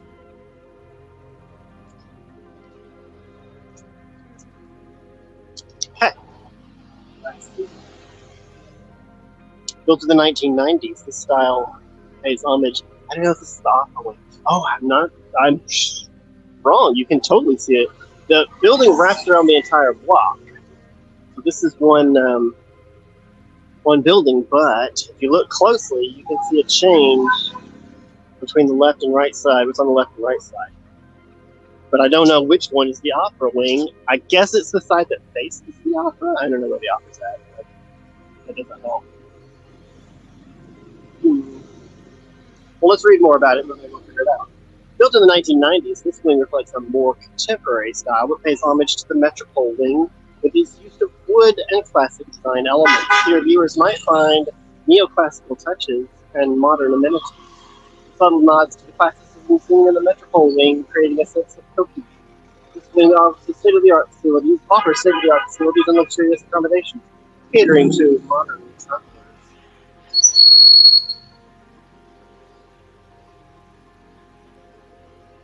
I really don't want to go inside.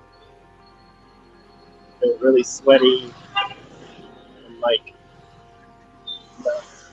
not cool at the moment.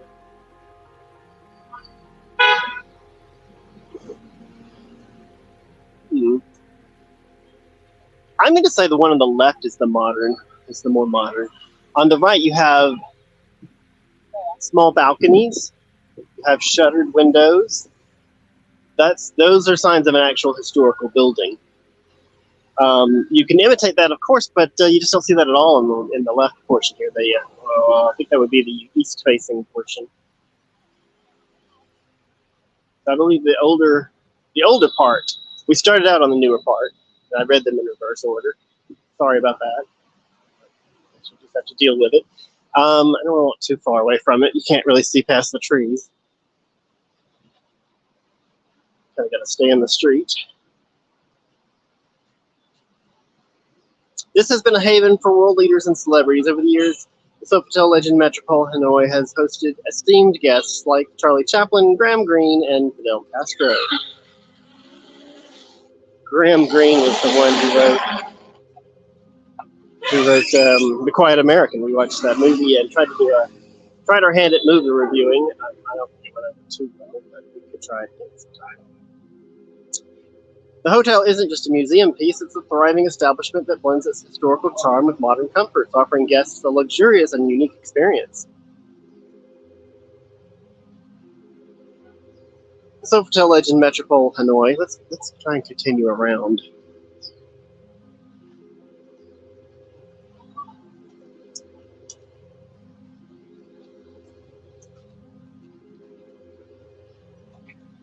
See the building from the other street. It goes, like I said, it goes all the way around this end of the block. It's quite a large hotel.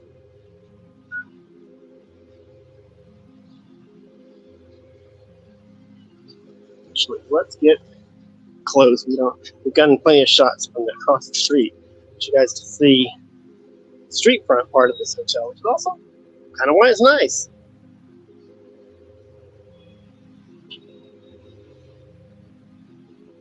Beautifully exemplifies the blend of French colonial architecture and modern Vietnamese influences, serving as a microcosm of Hanoi's unique history.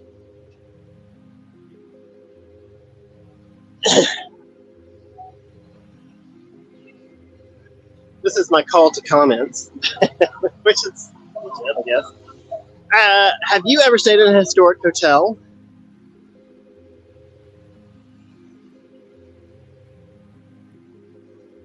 We are going to try and peek inside. But, I'm not going to walk around inside, even if I can.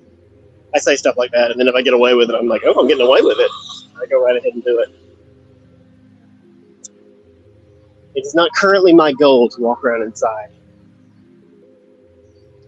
I love the outdoor seating. You wouldn't want to do it right now. But, lovely place to sit in the evening.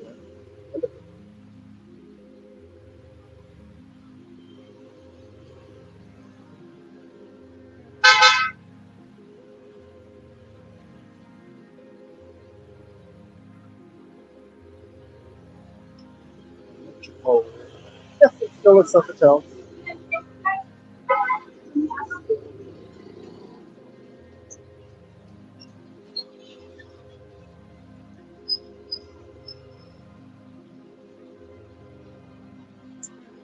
Alright, that's.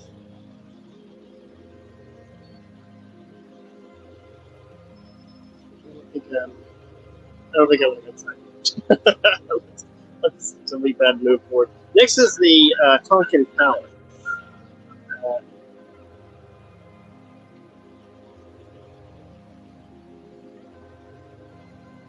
See where that is.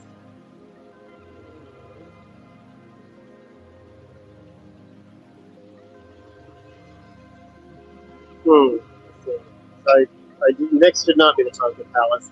I did put it there. Let's go to the State Bank first. State Bank of Vietnam.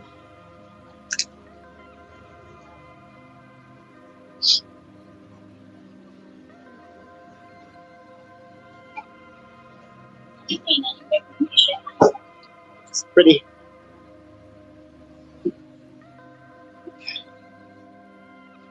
Ooh, those are just for show. If they actually have people ride around with those. These little, those look like little historic showpieces. They still do that though.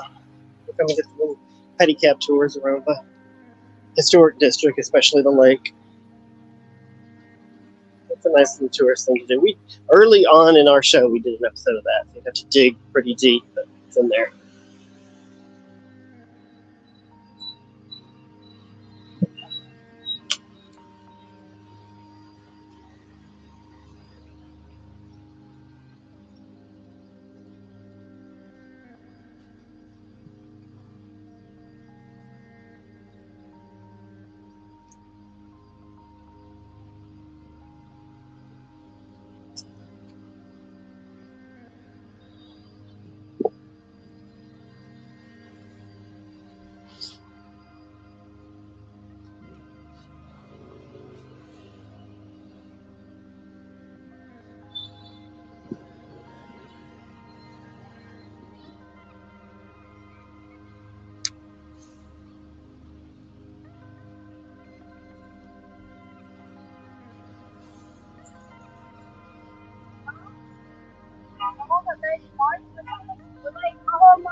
Okie doke. This, you'll probably guess right away, is not an example of French colonial architecture. Give me just a second, I'll pull up my notes.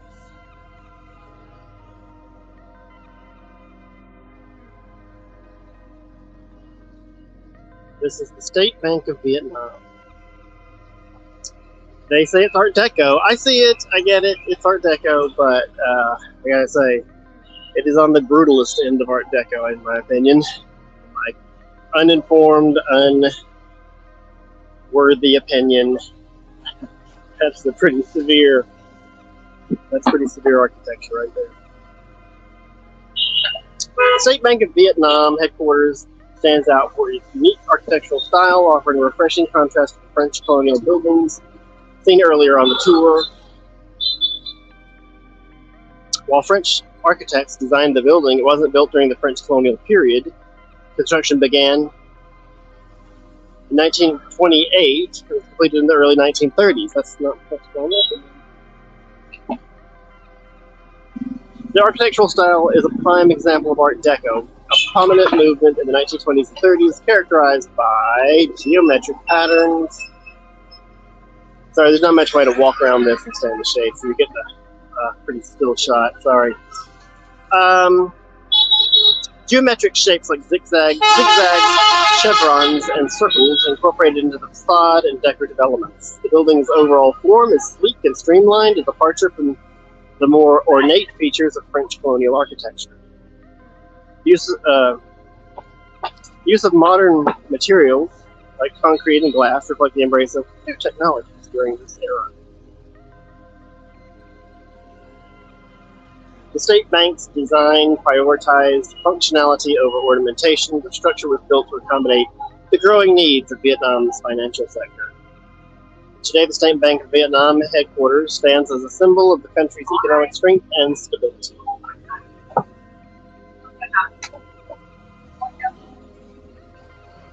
This is a shift, as I mentioned. The contrast with French colonial architecture, shift in style. But this is a turning point too. State Bank's Art Deco aesthetic differs from French colonial buildings. This change in architectural style might reflect a move towards a more modern and independent Vietnam. I think that's a legit interpretation. I'm just going to add something to what I wrote as well. We saw a lot of Art Deco in Phnom Penh. Vietnam got the majority of Indochina's economic development during the French colonial era. But at the tail end of the 20th century, there was some shift towards the rest, and Phnom Penh got a lot of its colonial architecture at that time, which means a lot of this stuff you see, the colonial era architecture, which is different from colonial style, but the colonial era in Phnom Penh is Art Deco, and I wasn't expecting that, and I think that may be something that surprises a lot of people to go to Phnom Penh and find that there's so much Art Deco architecture in that city. I don't know what I did expect. I wasn't expecting Art Deco, but it makes sense. Please share your favorite examples of Art Deco architecture in your own city. Not every city has Art Deco. I mean, it's according to what was developing at that time that any particular architectural style was popular. We're getting timeouts of development there, then sure, you'll have some. Art Deco was a design movement and connected to the social and economic changes of the early 20th century.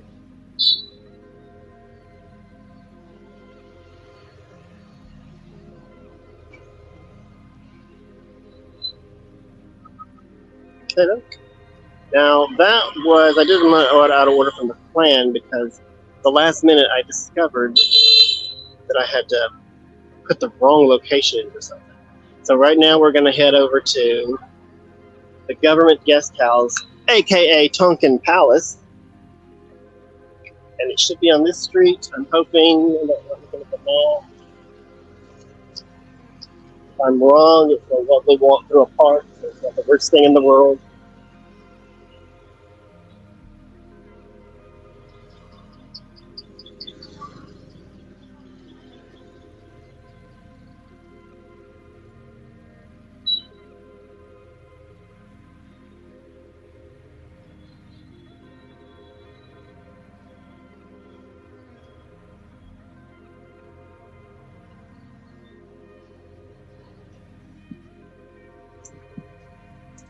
By the way, I don't look at comments. It's not It's not that I don't love you, viewer, but I've just got too much else going on. The software used to give me an alert, like show me that someone had made a comment so I could go look. No longer does it do that. So if I don't specifically click on that tab, I won't see it. But when I do see it, I'll respond.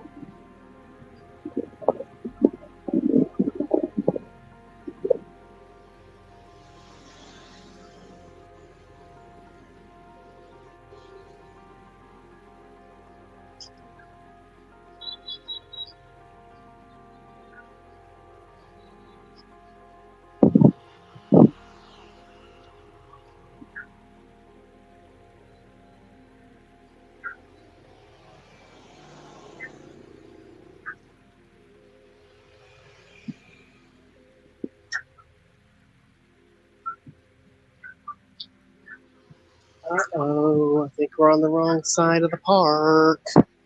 Okay, I gotta check them out. Sorry, guys.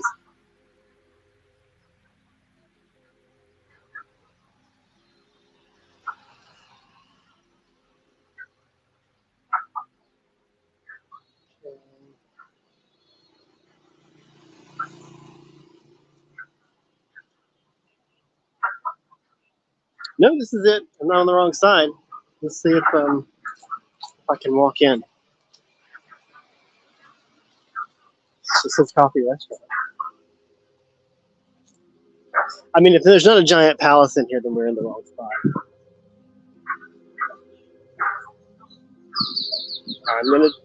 That's exactly the right location on the map, so I'm gonna say that's it. Oh, hello. What happened? Oh. Okay, sorry about that, guys. I don't know how much you heard. I sometimes forget I have to switch back in order for you to continue to hear and see what's going on. But I did wander into this. It's not facing the street. It's a palace, and it's a guest house for foreign dignitaries. So I guess there's no reason to have it face the street. Let's get a little closer. But they're extra dry. Oh, actually, let me stay in the shade and pull up my notes.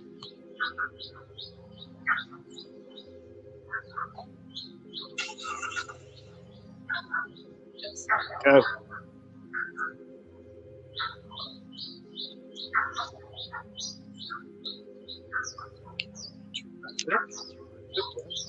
Let's cooperate.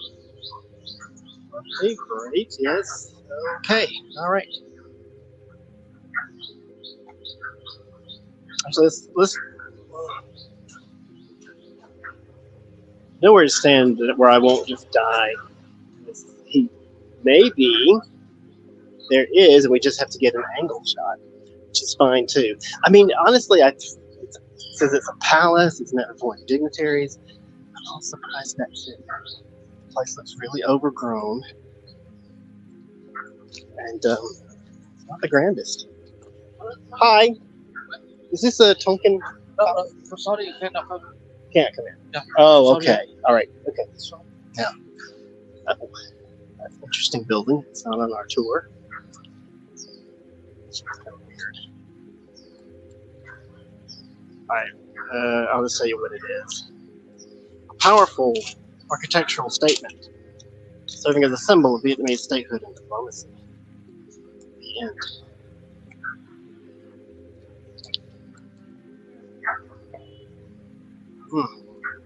So yeah, I'm in the sun for a couple of seconds. I'm going to die. Okay. There's only a couple more spots. This is the one I got wrong earlier.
All right.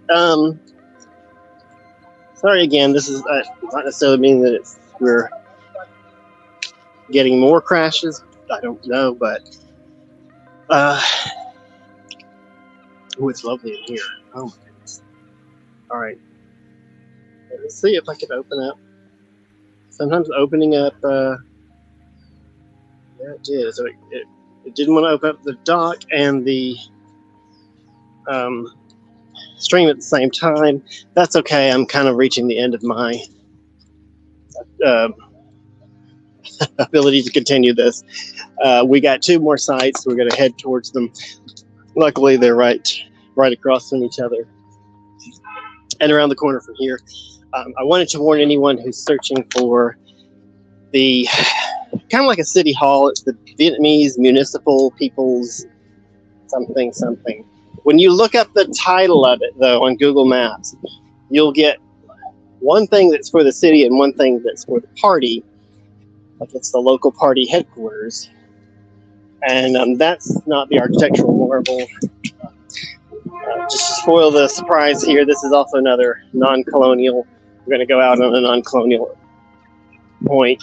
Sorry, I don't have the facts, but I believe that it will cut the stream if I open the dock. I've done that several times, and it has happened several times. So we're going to go without facts. We're just going to take a look at the building. It's an interesting building. I feel like it doesn't have the aesthetic appeal of French colonial architecture.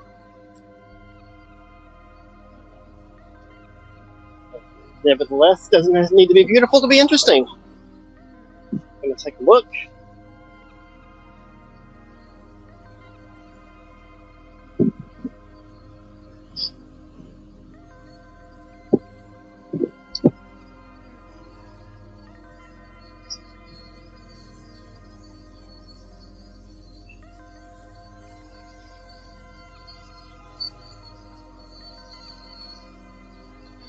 Hopefully from a shade.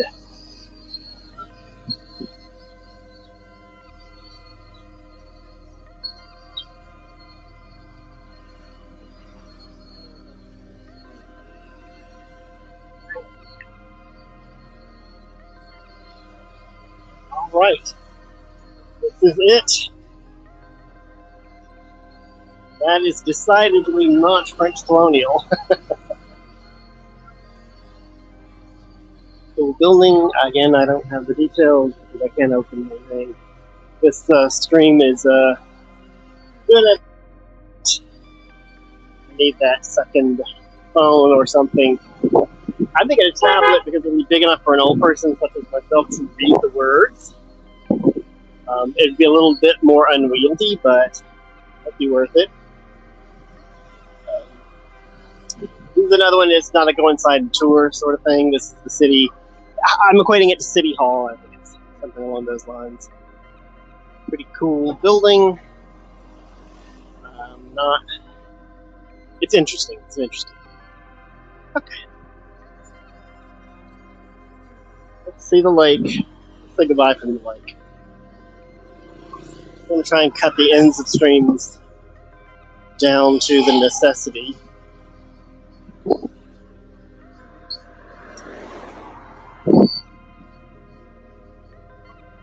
This is Hoang Kim Lake. You've probably seen it in other streams if you watched anything we've done. It features prominently in every tourist area. This is at the center. To the north is the ancient city. To the south is the Colonial, the French Quarter, which is where we've been walking all this time. And it's a lovely lake and lots of stuff around it. So you can drink, relax. All right. Thanks again, or thanks for tuning in. And we have tomorrow a Banh Mi segment. It won't be as much facts or as long of a stream, but we're going to try some Banh Mi. We go, and we've really only got a couple more after that things to do in Hanoi.